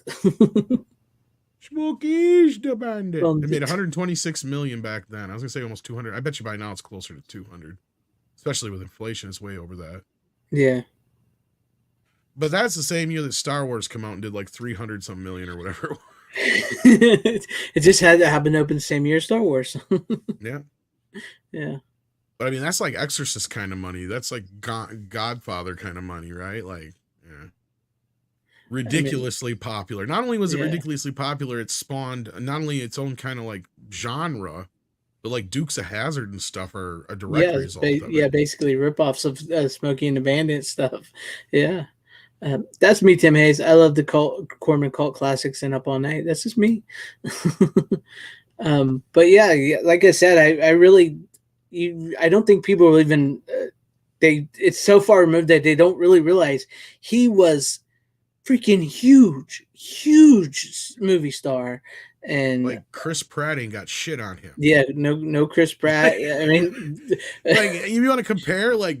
No, like Burt Reynolds was so big, like he could do Playgirl.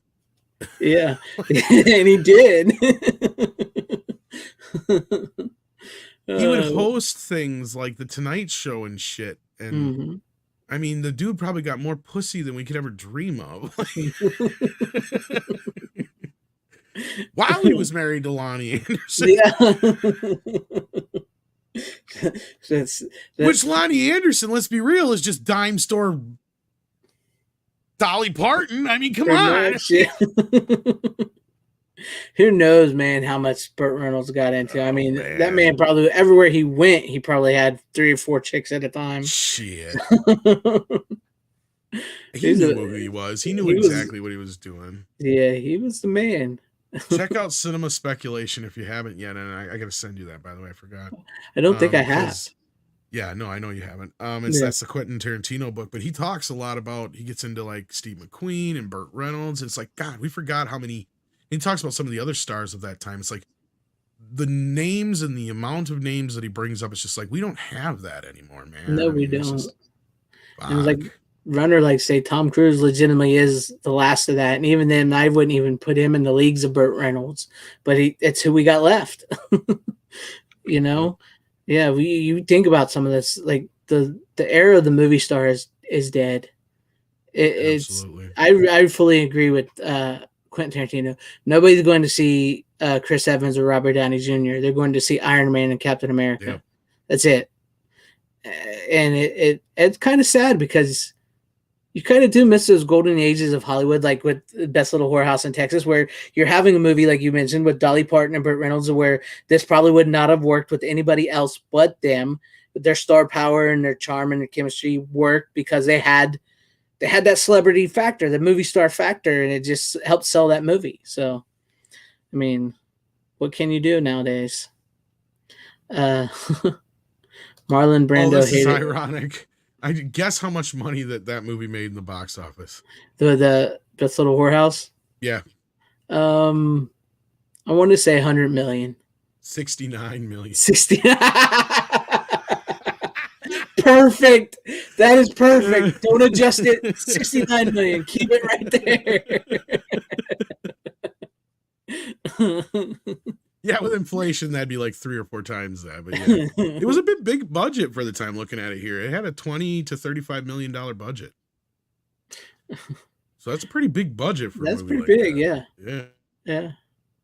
But I mean, it's got some pretty big set pieces in it too, so I can see why. I mean, yeah. I mean, sure the whorehouse itself and all that stuff. Yeah, exactly. I'm sure, and you can tell the backyards on set. So I'm sure they built not just the house, but they built like a set exterior and interior and all that shit. Oh yeah, it's a pretty elaborate set. So yeah. I think Marlon Brando was that's Marlon Brando. They hated each other from what I heard. I don't ever know what happened or what the deal was. If somebody knows, go ahead and tell me. But I've heard that. Yeah, I don't know for the full story. Quentin brought it up, but he didn't say why. He just said that Burt hated Brando.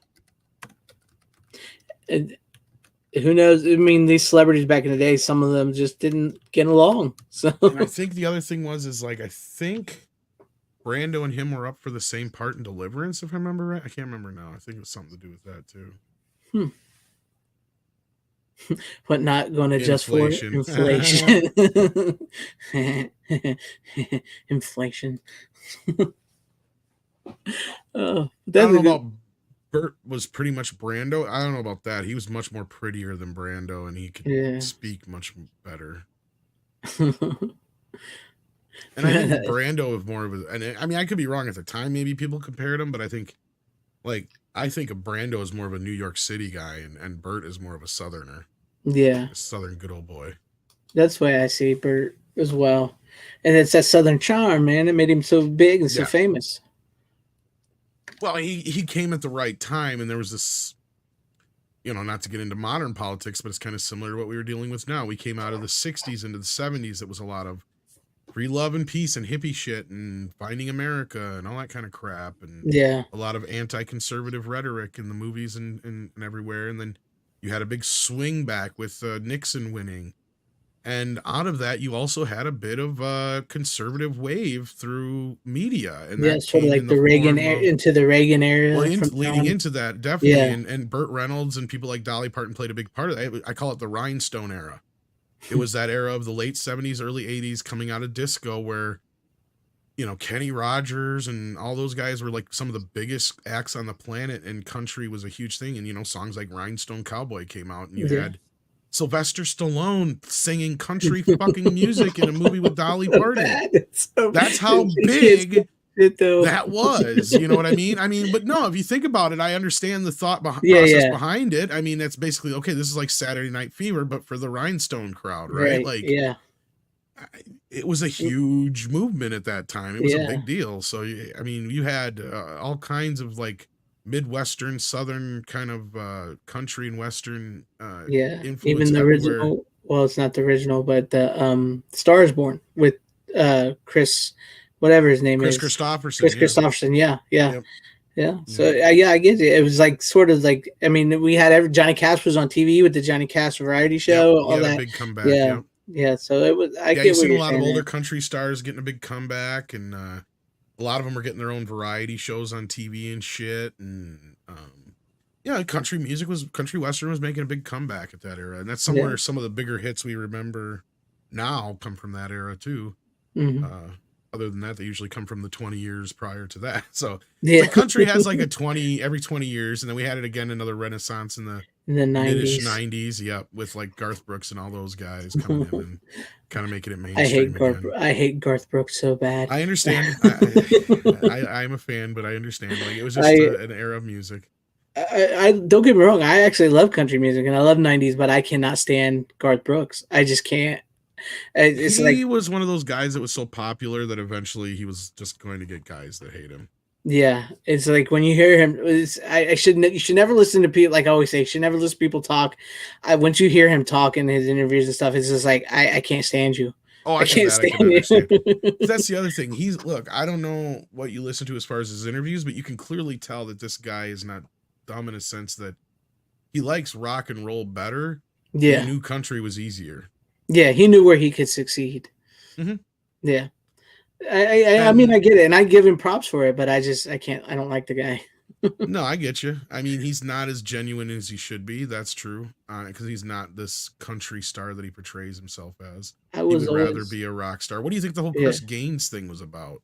Yeah, and they're supposed to do a movie too, supposedly. That didn't go nowhere. Supposed to do a movie. That's why that's where his pretentiousness really came out. Like, I totally understand that. It's like, dude, what the fuck are you doing? It was always one thing to sing with Kiss. That was cool, but now you're just taking it way too fucking far. I could be a rock star now. But I was always a George Strait fan, and I actually loved his movie, Pure Country. I loved his movie. I like George Strait, and I also had like Dwight Yoakam in that time period. Yeah, Dwight Yoakam was good. Travis Tritt was coming up. Trace Atkins and Tim McGraw, a lot of those guys. So yeah, you had like another renaissance of sorts. That's where CMT came out of. Mm-hmm. And funnily enough, to swing it back around, there was an era when CMT would play the Best Little Whorehouse in Texas and Smokey and the Bandit. Yeah, nausea. I was gonna say that's where I remember watching them multiple times in the 90s on CMT because my mom and dad love country, so that's what they were watching. Yeah, all the time. If it wasn't Dukes of Hazzard or videos, it was either Smokey and the Bandit was on or Best Whorehouse in Texas. Yep. And those movies just get ingrained in you, man, and they're just fun. Yeah. And that's the thing. It's kind of like one of those things where even as a kid, I didn't quite get it. I mean, it's something like I kind of knew I probably shouldn't have been watching, but whatever. Just, my parents didn't give a shit. My mom just loved musicals and stuff like that. It's Dolly Parton and Burt Reynolds. Yeah. I mean, so people were lackadaisics back in the day. So, like, that's something like that bother for you to let your kid watch. Well, and like I said, Dolly and Burt made it safe. Dolly and Burt. Yep. They sold the movie very well. You also had Dom DeLuise there for good measure. Yeah, and not only that, we even forgot about Jim Neighbors. Oh yeah, Jim Neighbors did it, narrating the whole thing. Voice of an angel. It was the best little whorehouse in Texas. That's probably the worst things you'll ever hear come out of his mouth. Happier than Jim Neighbors and a wheelbarrow full of buttholes. So, oh shit, that's from Larry the Cable Guy. If anybody's seen it, that was a Larry Cable Guy joke. Bless the pig, he beats down to New Guinea. Surprise. Yeah, that's where like all that comes from. But yeah, I said good movie. And like I said, I really almost had that. I had it in my shopping cart this weekend when I was looking for stuff, but I ended up buying Leatherface and Texas Chainsaw Massacre Part 2. But I didn't get that bought yet. it. We would have gotten an announcement this week. I bet I would. That's one of the reasons why I didn't do it. That's one of the reasons why I did. I was like, I've had this for years. I've had it. I had it. And I was like, this screams Kino Lorber. I really was like, this screams Kino Lorber. So I took it out. But if anybody from Kino just happens to be listening and you guys do have your hands or in the vicinity of this, do some good extras on this. And it does need not just a 4K remaster, but it needs a soundtrack upgrade too. I mean, it sounds good in the 2.0 stereo, don't get me wrong, but we're talking Dolby Atmos. It needs it. This is one of those movies that's got to just sing. Yeah, the sound is where you got to really excel on that one. Yes. Look who shows up at the end. Little fucker, we were just finishing. We was almost done. We were almost out of here. In 90 minutes, and he comes in right at the wire. You guys showed all your shit. We did. I was on my last pick. I was on my last one. I Getting ready to. showed Dragonheart already, Streets of Fire already, and Best Little Whorehouse in Texas. Yes. Holy shit. Yeah. And I showed, put it on my camera. I showed Debbie Does Dallas. Debbie Does Dallas Part 1, 2, and 3. Leatherface. Of course you did. And my In Search of Darkness set. So that's just, yeah. I think I got an email. They're shipping it right now. Well, cool. I haven't gotten it yet, but I'm excited. So, all right, buzz through real quick. What do you got first? Yeah, this is like, I'll blow you up. You just go through. Wait, do you got one more, don't you, Greg? Yeah, I do. You want me to show mine before I? Well, let's let Runner do one. Okay. No. I technically have one. It's like a whole. He technically has one. I do. How do you want to do it? No. It's 4 things, but they're all related to each other. So, Greg, is it the Rocky box set? No, I haven't bought that yet. All right. It's not a box set. It's 4 separate sets. What do you bet it has something to do with one of our picks tonight that he doesn't realize yet? Well, you saw most of them except for your last ones. Oh my god! I know, Greg, but it won't hit him until he starts talking Greg, about it. Greg, just fucking go, dude. No, go ahead, show. No. I want to show it last because let him show it last. We're gonna talk about this for a while. I guarantee. All right. Have his way. All right. We were gonna get out of here early, but I guess not now. Trust me, Greg. You'll understand why. All right. My final pick is a 4-movie set of itself, and it's from our good friends at Mill Creek. Like I said, I've been getting into some of this sci-fi from the vault, 4 films. It's got, if I can remember, 20 million miles to Earth, creature with the atom brain. It came from beneath the sea, and the 30-foot bride of Candy Rock. And 30-foot bride of Candy Rock. Those. The last one was my favorite. That was my favorite. Who put that out? Mill Creek. Our good friends at Mill Creek. Yeah. So I have the other versions of them then, because I have It Came from Outer Space and the other one you said, the leagues. The 20 million miles to Earth. Yeah, 20 million miles. Yeah. I love the 30-foot bride of Candy Rock. That was my favorite with Lou Costello. Mm-hmm. It's a parody of the Attack of the 50-Foot Woman. It was great. I love that. That was funny. But yeah, like I said, I've been getting into these old 50 sci-fi movies lately. And the skins, they're Mill Creek. They're not the best, but they're probably better than any DVD version you may have of them. So they're probably the same ones that had come out before, yeah. Probably. I know they released this just came out and they released a horror version one too. Two discs. Oh, okay. So that's probably not compressed or anything. But it's got some new features with C. Courtney Gaynor, who did talked to him before. Yes, who you've talked to. Puppet Master 3. Did Puppet Master 3 and a bunch of other movies. Yeah, it's got some special features with him.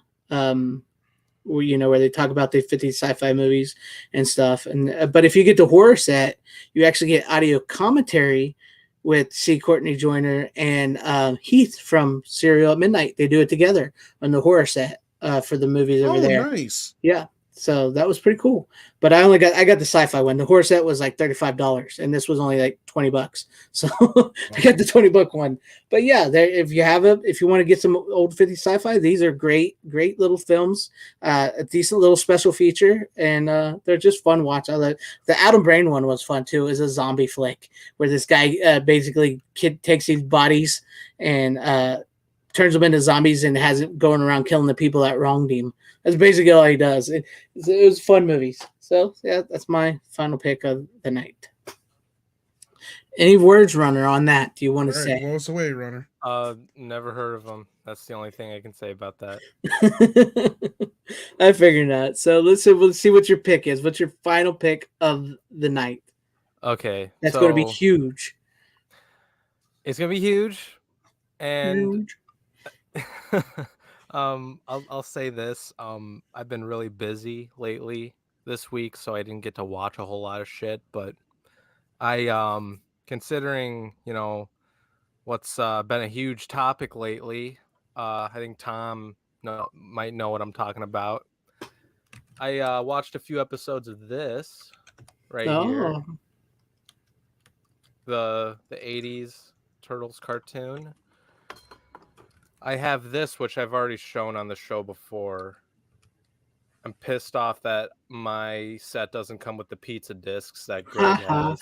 I got the pizza disc. I also have them on VHS too. So You're a fucking asshole. You know I that. can't help it. And Tom's probably gonna need to go to therapy for anger later. I got these right here. Why would you get those? These movies suck ass. I got them for super. I actually own the first movie, but I don't own the second I one. actually have them, but yeah. Yeah, I got them for dirt fucking cheap at work. That's right. You work at the my mind's gone. I know where you work, but Big Lots. Big Lots, yeah, they sell them really super cheap there. Yeah, like these were like $5 a pop. These things, even this turtle set, and I'm like, and here's the thing: I saw this movie in the theater, and I think I saw it when I was in 6th grade, and I remember not hating it as much because I was young. But I didn't see this till a few hours ago. That one made me want to throw shit at the screen. This movie is horrible. It's worse, isn't it? Yeah. You know what's worse about that is they're like, guess what? We fixed shit. Exactly. No, We tried to make it look like the original, the 80s version. Check it out. You made it man. worse. Here's what makes it worse, in my opinion, and the same might even go to the first one, but more so for Out of the Shadows. First of all, I don't like that they're going out of the shadows. That ain't right. And second of all, the biggest sin of this movie is it feels like they took like a script from like one of the Fast and Furious movies and just added Ninja Turtle characters. Pretty and just much. called it Teenage Mutant Ninja Turtles. And it's funny because Raph in that movie, and I quote, says, "What would Vin Diesel do like before he jumps off the fucking plane?" I shit you not. I'm like, holy shit. Like, the problem is you just said it. Jumping out of a fucking plane. Yeah. Like especially when that shit happens, I'm like this, there's no way I'm watching a Ninja Turtles movie. Like, this is fucking like dumb. Look, I'll even accept Ninja Turtles 3 and the 2007 movie. Tim. Yeah, 2007 was not too bad. Because to be honest, outside of some of the modernisms of the time, part 3 isn't so bad because that kind of shit happened in the comics and all that kind of crap all the time. Part 4, or whatever you want to call it, the TMNT 2007 animated one, not great, but it has a great scene when you get the fight scene between Raph and Leo. Mm-hmm. Oh, dude, that's amazing. That's the best scene of that movie. But like, no, they do a great job with the characters in that movie as far as that goes. But yeah, they really nailed the turtles. No, I loved I love the 2017. It holds a special place in my heart as a kid. So does the very first. Well, and I like it because it's like a sequel to whatever version of the Turtles at that time you are a fan of. Like, it has a nod to pretty much any version of it. You've got the stuff at the end where when Splinter puts the thing on the mantle there, you see Shredder's helmet, the TGRI thing. So it's clearly connecting it to the films, but there's still other elements of it that are kind of, cartoony in certain ways. So it kind of ties itself to either the 2003 cartoon or the original cartoon if you want it to. Shit like that. Yeah. And it kind of had the mysticism going for it and stuff like that. If you really wanted to tie it to the next mutation, if you're that desperate. Yeah. It kind of like all eras of Turtles converged. And I just like how it was like it's just a sequel to like they're older now, like they're not teenagers anymore, kind of thing. Oh, Brian. Better than what we're getting now. I mean, if you're gonna talk about looks, yeah, I mean, she's Megan. Could have been worse. Could have been worse. She's not April O'Neil. Like, far from it. I still like. I can't think. I know her last name's Hogue in the first. I still think she's probably one of the. Yeah. Her and the cartoon are probably the most definitive. Judith Hogue, yeah, they're probably the most definitive versions of April O'Neil, in my opinion. The one in the April in the second movie is my favorite. Well, she was much hotter and she was cool. She was nice, but I don't know. That's why. I mean, Judith Hogue was. She was really good. I think I really bought her as a newswoman and everything. Oh, absolutely. She was good too. I do think that she gets a bad rap at times, but after seeing the second one, I was like, holy shit, like, this chick is fucking hot as shit. Like, I mean, I don't know. Like she was like really good, especially after rewatching it. I'm like, yeah, this is why she's my favorite live action April. And to be honest with you, I've only seen the first 5 minutes of the third movie and I turned it off. I couldn't stand the chicken pox on the turtles. I'm like, what? I'm like, what? Why the fuck do they have dots? I'm like, did they get always infected? did. They just weren't as prominent. Yeah, they were kind of like blended into the skin.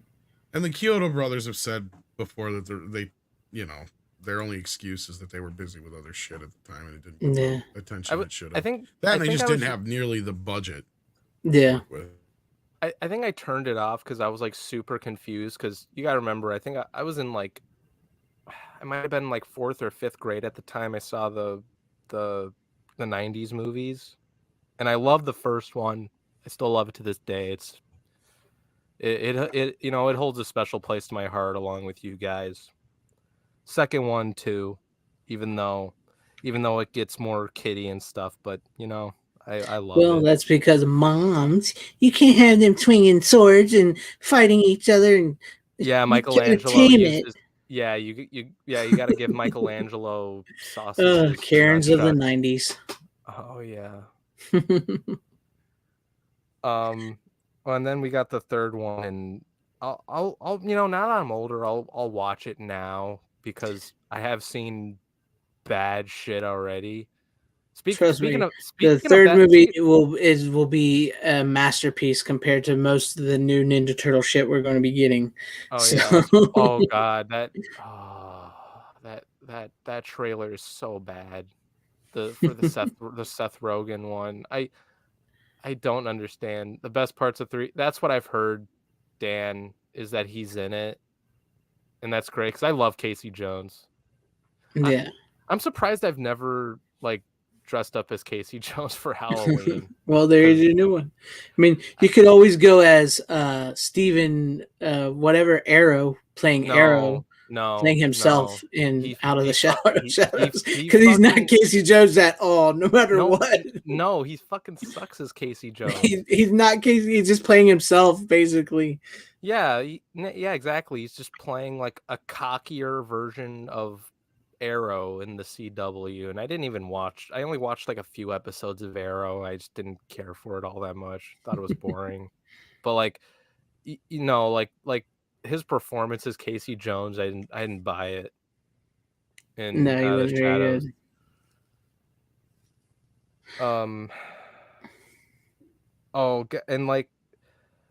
And they just shoved like a ton of fucking villains in Out of the Shadows. You had Shredder come back. You had his fucking daughter. What's her name? Karai. I don't remember. I completely forget her name. And then they have Baxter Stockman. Yeah. They have, oh my god, Bebop and Rocksteady. Yeah, Bebop and Rocksteady. They at least looked pretty good in live action. The worst was fucking Krang. Krang was horrible in Out of the Shadows. Like whoever they got to voice Krang was fucking terrible. Like that was a miscast. Was it who was that did his voice, Tom? Then I mean, I want to say the brother from Everybody Loves Raymond is who I'm thinking, but I don't remember who did his voice. Yeah, that's who it was, right? Right. Yep. Yeah. I know it was bad. His voice should sound like this. Yeah. Yeah, that threw me off so much. I'm like, oh god, that's fucking. I don't know who the fuck came up with that. I'm just like, why didn't you get Steve Buscemi? Like exactly. That's perfect. He fucking looks like Krang. Like, he's got eyes and everything. Can you believe me? Why do I gotta be Mr. Pink? Exactly. Yes, Brad Garrett was his name. Thank you, Dan Black. You could have had so many Mr. Pink jokes in there, and yeah, you know, could even had a funny looking joke in there. Yeah, you could have. You know what's sad is once Mutant Mayhem comes out, Bebop and Rocksteady and Out of the Shadows are gonna be way better than fucking The ones in that, no, because the two guys who are People will go back and watch the Michael Bay ones. And go, you know what? These aren't so bad. I think they'll still be pretty bad. Yeah, they're pretty bad though. No, but like maybe they'll go back to the third movie and be like, oh, that wasn't as bad. But what was I gonna say? Well, people have kind of already for that, but yeah, that's true. But no, but like, oh my god, I just rolled my eyes when I'm like, oh, of course Seth Rogen's gonna voice Bebop. That kind of makes sense.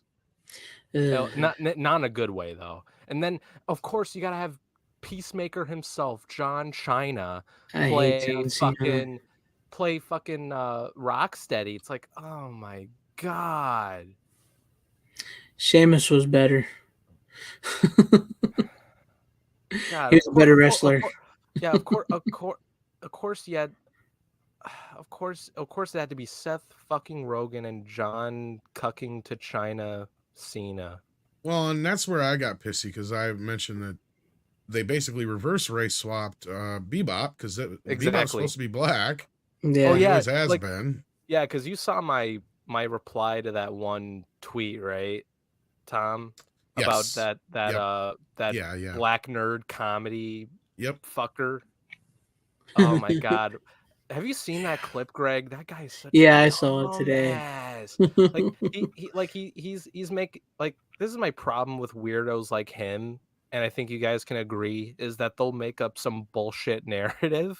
Like, oh, no one has a problem with Seth Rogen voicing Beep. I was like, most fans like us fucking have a problem with that shit. Same with John China too, voicing Rocksteady. Like, no one wants that shit. And then he makes a point that, oh, you just want to wank to April O'Neil and shit. It's like, no, we just want April to look like April and not fucking fat, you know? Yeah. And then he makes the point at the end, like, why would I be mad for a channel called Black Comedy Nerd or whatever his name is? I'm like, that doesn't mean jack shit, dude. Like, it is dumb. All right, is this Tom sharing screen? Yes. Yeah. All right. It sounds like shit, but it's something I made years ago. Oh, I can't wait. Heroes with arthritis. I could really go for a deep dish spinach mushroom and veal pizza right about now with goat cheese. Oh, Michelangelo, you know the doctor said you can't be eating like that. Even if you put sophisticated toppings on your pizza, it doesn't make it any better for your heart. Why don't you two pricks go find something else to do? I want to watch my goddamn story. One more time, Craig. Come on, just one more time. Let me try and destroy those damn turtles. Not until you make me a body. I'm so sick and tired of hearing about your goddamn body. For 30 years, I've been trying to build you a body. You have a goddamn technodrome and all kinds of technology. Why don't you build your own damn body, you useless slug? Well, I sort of want to. But I just want to see you do something for once, Shredder. You lazy fuck. You know, I'm 87 years old. I'd like to see what you could do when you get to be my age and your species, however the hell long it is you gloppy fucking messes live. You know what, Shredder, you're right. You're right. But you know what? I don't have any frickin' hands. You do. Not only that, I don't have a dick. You know what that's like, Shredder? Not to have a dick. A dick with wonder. Master Splinter. Raphael's in the hospital. He tried beating up some freaking thugs and stuff, and he got the crap kicked out of him. Dumbass. Dumbass. Where am I? Who did this? Is this Shredder here? Is he trying to fool me again? Who is this? Where am I? Oh boy, Master Splinter has dementia again. I know I shouldn't say this, but it's totally fucking funny as hell when he thinks he's fighting Shredder, like the time he beat up the Michelangelo looks man. like he's high as fuck. Funny. Hey, let's get some peaches up in here. Oh boy, Here we go with this again. Oh, I hope he pisses again, because Donnie, it's your turn to clean it up. Finally got you a Oh, body. shit. What? But you're fucking bitching. Oh, Tom, we might get in trouble for this. No, you're real asshole, Shredder. It's been 30 fucking years, and this is what you bring me? This? This a joke? Everybody knows I'm a redhead. God damn it, Shredder. Your red brain. That's enough of that. That is a fucking masterpiece, dude. That was good. That was good.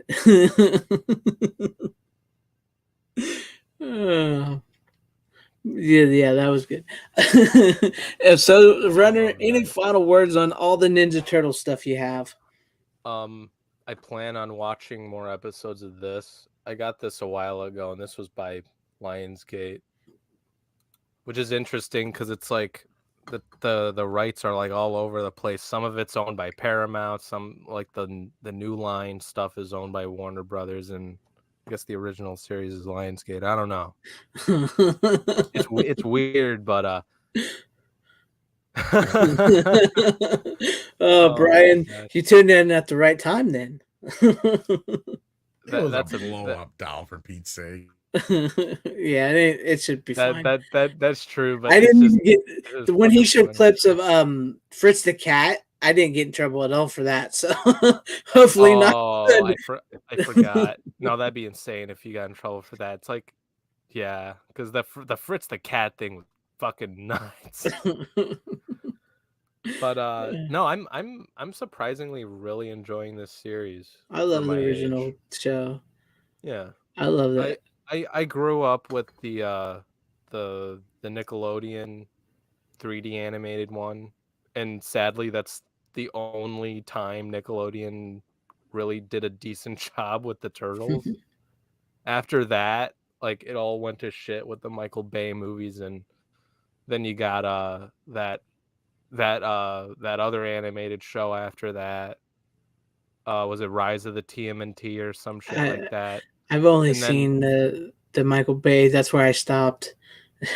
I haven't seen none of the Nickelodeon shows at all.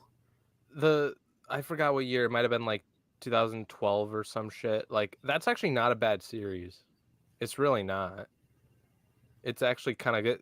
Sean Astin voices Raph in that show. Nice. And he's a damn good Raph. Like, he's really good. He's really fucking good. Cool. He just sounds like a angry Sean Astin, and it's great.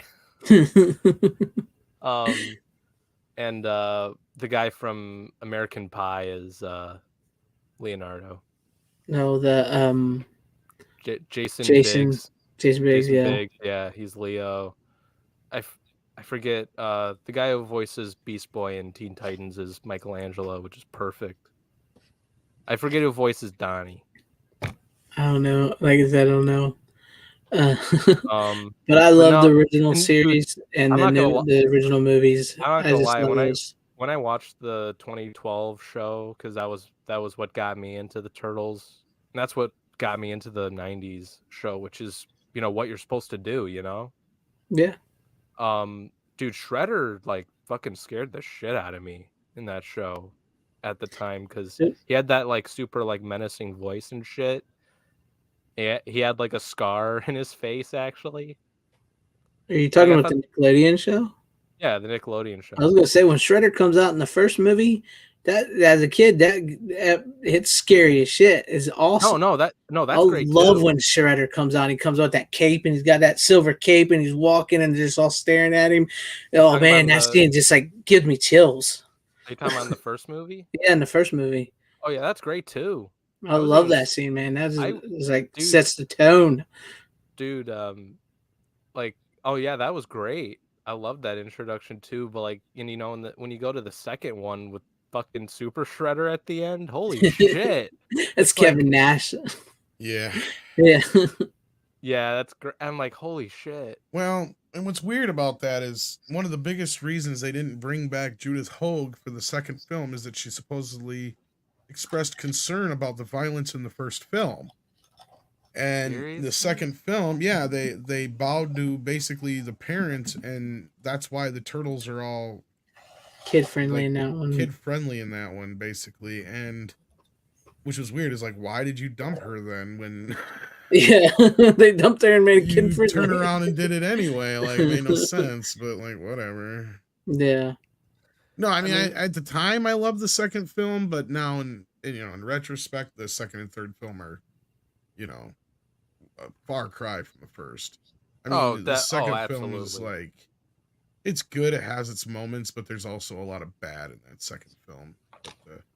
But see, there's like stuff that's in the third film I wish that never got cut out. That would have helped that movie a little bit better, or a little bit more. But Yeah. it is what it is now. I wish I could get my hands on the deleted scenes and I'd go through and do a fan cut where I'd cut out all the like shwing and shit like that kind of shit. Yeah. And cut back in some of the more serious scenes. But yeah, because it gives you more motivation as to why Mikey wants to stay there at the end.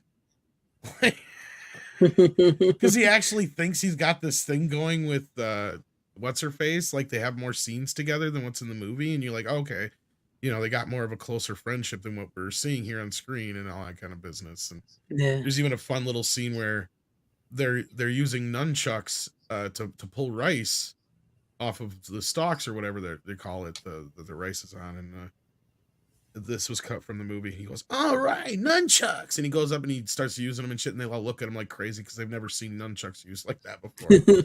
Because they always used them to just peel the rice off. So then, like, he introduces them basically. Yeah. So it's insinuating that Michelangelo is the one who created the weapon. Yeah. I love that. That would have been pretty cool to see.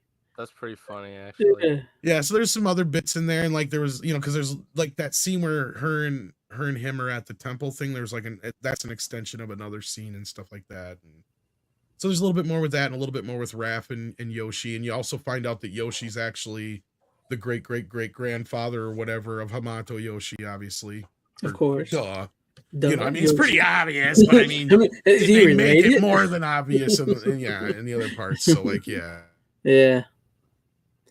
But I'm all for like the original 80s series, the old Eastwood Laird comic books, and the 3 original movies. That's pretty much where my love. The 2003 animated series started off really well. Once it starts getting into the more cosmic and weird Ninja Turtle stuff, I kind of put that's what the 2012 Nickelodeon show started doing later, and I think that's where I started to. That's where I started to not. That's when I started to watch less of it. I think in like one episode, I know they go to like another dimension, and it's like the black and white comics. I thought that was kind of cool. It's much like Daredevil, which it's inspired of, and Spider-Man. They work better as like the protector of the city in New York. I agree. Like, that's where it works. Once they start getting the cosmic, it kind of takes them out of their element. The farthest I like to go with that is Krang, because otherwise, like, Krang is technically a Utrom, and in the comics they have a bunch of them. Like, Krang is not even really technically a character in the comics until, like, I'm sure they adopted him in some way. But point being, like, I like elements where they pluck. I would like to see a movie where they do a really good job, like with the 1990 movie, in balancing all the elements that we now associate with the Ninja Turtles from the 90s series, or the 80s series, and stuff like that. And the things that worked with the original 1990 film, mixed with a little bit more darker, maybe edge of the comics. You don't have to go totally over the edge. No. Right? PG-13 is as far as you got to go. Yeah. Just take them a little bit more seriously in a sense, but also add a little bit of what, we like. It doesn't have to be like those Michael Bay movies are way over the top. This new Mutant Mayhem movie is going to be way over the top. You got to dial it back just a little bit. Krang works on a certain level. I think you could make him and Bebop and Rocksteady work in a movie, because Token Razor worked in the second film. Like, they're one of the highlights. So that tells me that they could have done Bebop and Rocksteady then. And we know they didn't want to for various reasons. But, like, point being is that's what I would do, and I would do it more practical. So, like, I mean, you got to get away from this idea of doing it CGI. You don't need it. There's no reason to. And you're going to get a much better acting performance out of your characters and your performers and your artists and your puppeteers and stuff than you'll ever get out of some CGI laden mess like I you get know. in the Michael Bay films. I mean, you watch those first two movies, and they look legit. They still look real. The puppetry and the suits still hold up in those first two movies when you're watching them. They look. Just CGI can't top that. They just can't. No. Yeah, no Yeah. way. So And they've never been able to really nail Splinter ever since then either. He's always kind of been something off about him. I don't know, but yeah. Yeah. Yeah, no, those practical effects were like fucking next level, dude. Like the suits and all that. Like I was kind of blown away because, you know, like when I saw the first movie for the first time, I didn't think it'd be all that good, but I ended up loving it. That first movie surprises everybody who's never seen it because it is such a good movie. People don't realize that it is such a really, really good movie. It's right in the leagues with Batman, The Dark Knight. I put it up there. I think it's better than The Dark Knight. More than likely, yeah. But I love that Dark Knight and like, Superman. Like for a comic book movie, it may even be my favorite, to be honest with you. Yeah. The first Ninja Turtle movie is probably one of the most accurate comic adaptations out there. Still, still, yeah. And I mean, I haven't has really some elements of the cartoon, but otherwise, 90% of that movie is what's in the comics. And I need to get into the comics, the Turtles comics. But I haven't had the time. It depends on your era and what you get into because there's so many different variations of them. Like the original Eastman and Laird run is really good, but then like again, once they start getting into the cosmic stuff, it gets a little weird. The Archie run wasn't so bad, but that's a direct spin-off of the TV series. I mean, IDW, I guess, did some later comics that were pretty good, but I haven't really dove into those much. I have some here and there, but I mean, like so I can't really speak to that. I mean, but there's various ones. Like if you get like a collection, the first few collections are pretty good of the Eastman and Laird ones, for instance, are a good place to start. Okay. Yep. Have you read The Last Ronin, Tom? Most of it. Okay.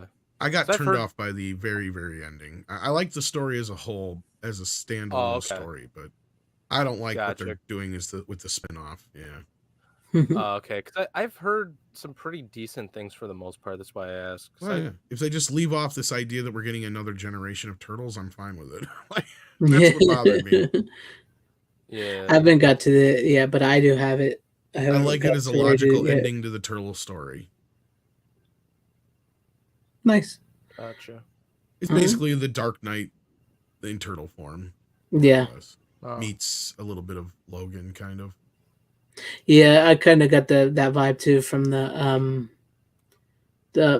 Wolverine, but the Logan is based off of a little bit of Wolverine Logan, kind of, yeah. Because basically, what it is you got one turtle who's left, and he's going to what is probably his final battle.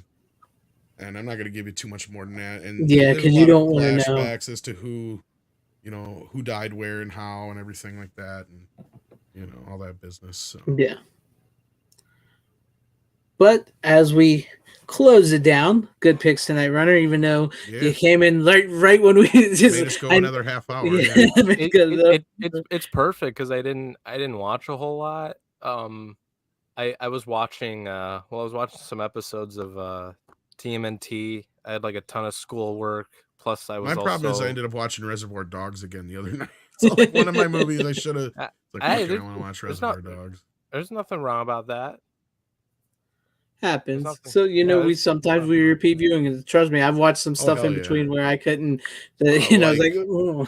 Well, I didn't bring on Once Upon a Time in Hollywood because I thought I already did one time before I watched. Yeah, I think you did. No, you did. You brought your like big box set thing.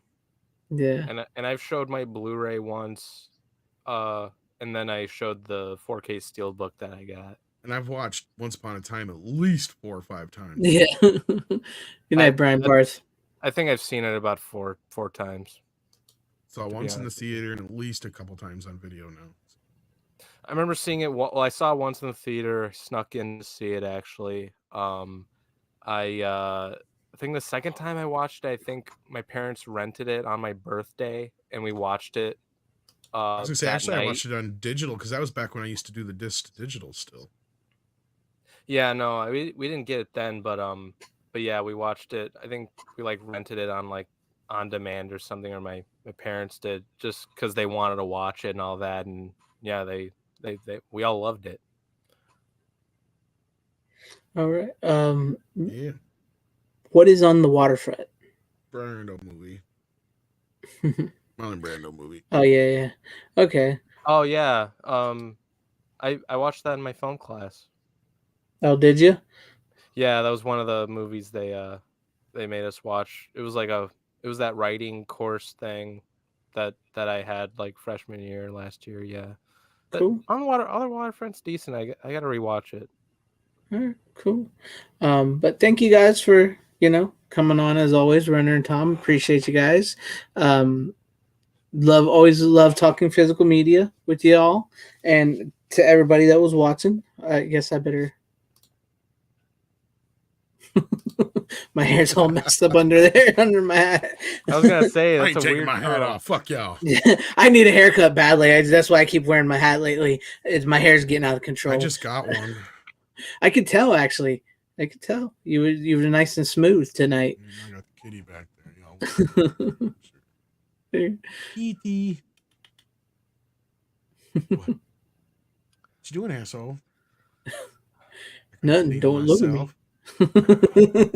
Getting ready for a nap before my next nap.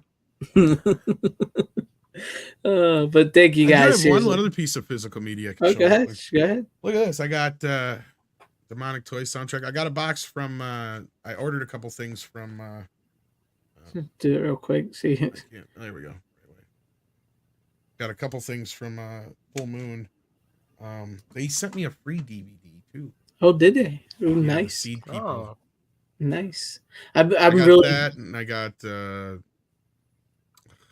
Freaks or whatever it's called, the Little Freaks or whatever the hell it was, and oh yeah. Puppet Master 3, which I can say this: I watched a few minutes of it. It does look better than Trancers. But don't get your hopes too high. They've got something going on where they do some like edge enhancement shit. That's got to be what it's. Yeah, I wonder who they outsourced to. I have no idea, but I'd like to know. I really would. Well, at least it's better than Trancers. Yeah. I would love to. I'm trying to find a way to see if I can get to Horror Hound at the end of March, because I would love to meet Charles Band, but I don't know if I'll be able to. But I would love to. Hound? Yeah. It seems like a decent amount of our friends are gonna be there. Yeah, if I could go, but I don't think I'll be able to. Yeah, you had to. Dang it. I've been trying to get Charlie. I got Richard, but never got to Charlie yet. Charlie's a hard one to nail down. And it has to, and I went to Horror Hound last time, and it was kind of a pain in the ass getting all the way there from where I live, but it was fun nonetheless. It was kind of it wasn't it wasn't like the best thing ever, but like, because I wanted to go there because like I wanted to meet friends I was gonna meet up, and I wanted to meet Bruce Campbell, but he canceled. I think he's supposed to be there again this week or this month or whatever. Yeah, I know. That's what pisses me off. No, I forgot. I'm supposed to meet him next month. Actually, he's coming over to Chicago. He has an event coming up, Bruce-O-Rama at Chicago. And did I tell you about that, Greg? Yeah, you did. Yeah, it's like a fan trivia event, and then like the second thing like is like they're gonna play like one of the Evil Dead movies or something, and then yeah. But it's a good show tonight, guys. Thank you to everybody in the chat that hung with us. Thank you to everybody that watched. And you guys don't have to go home, but you can't stay here. And as always, how you doing? Bitches leave.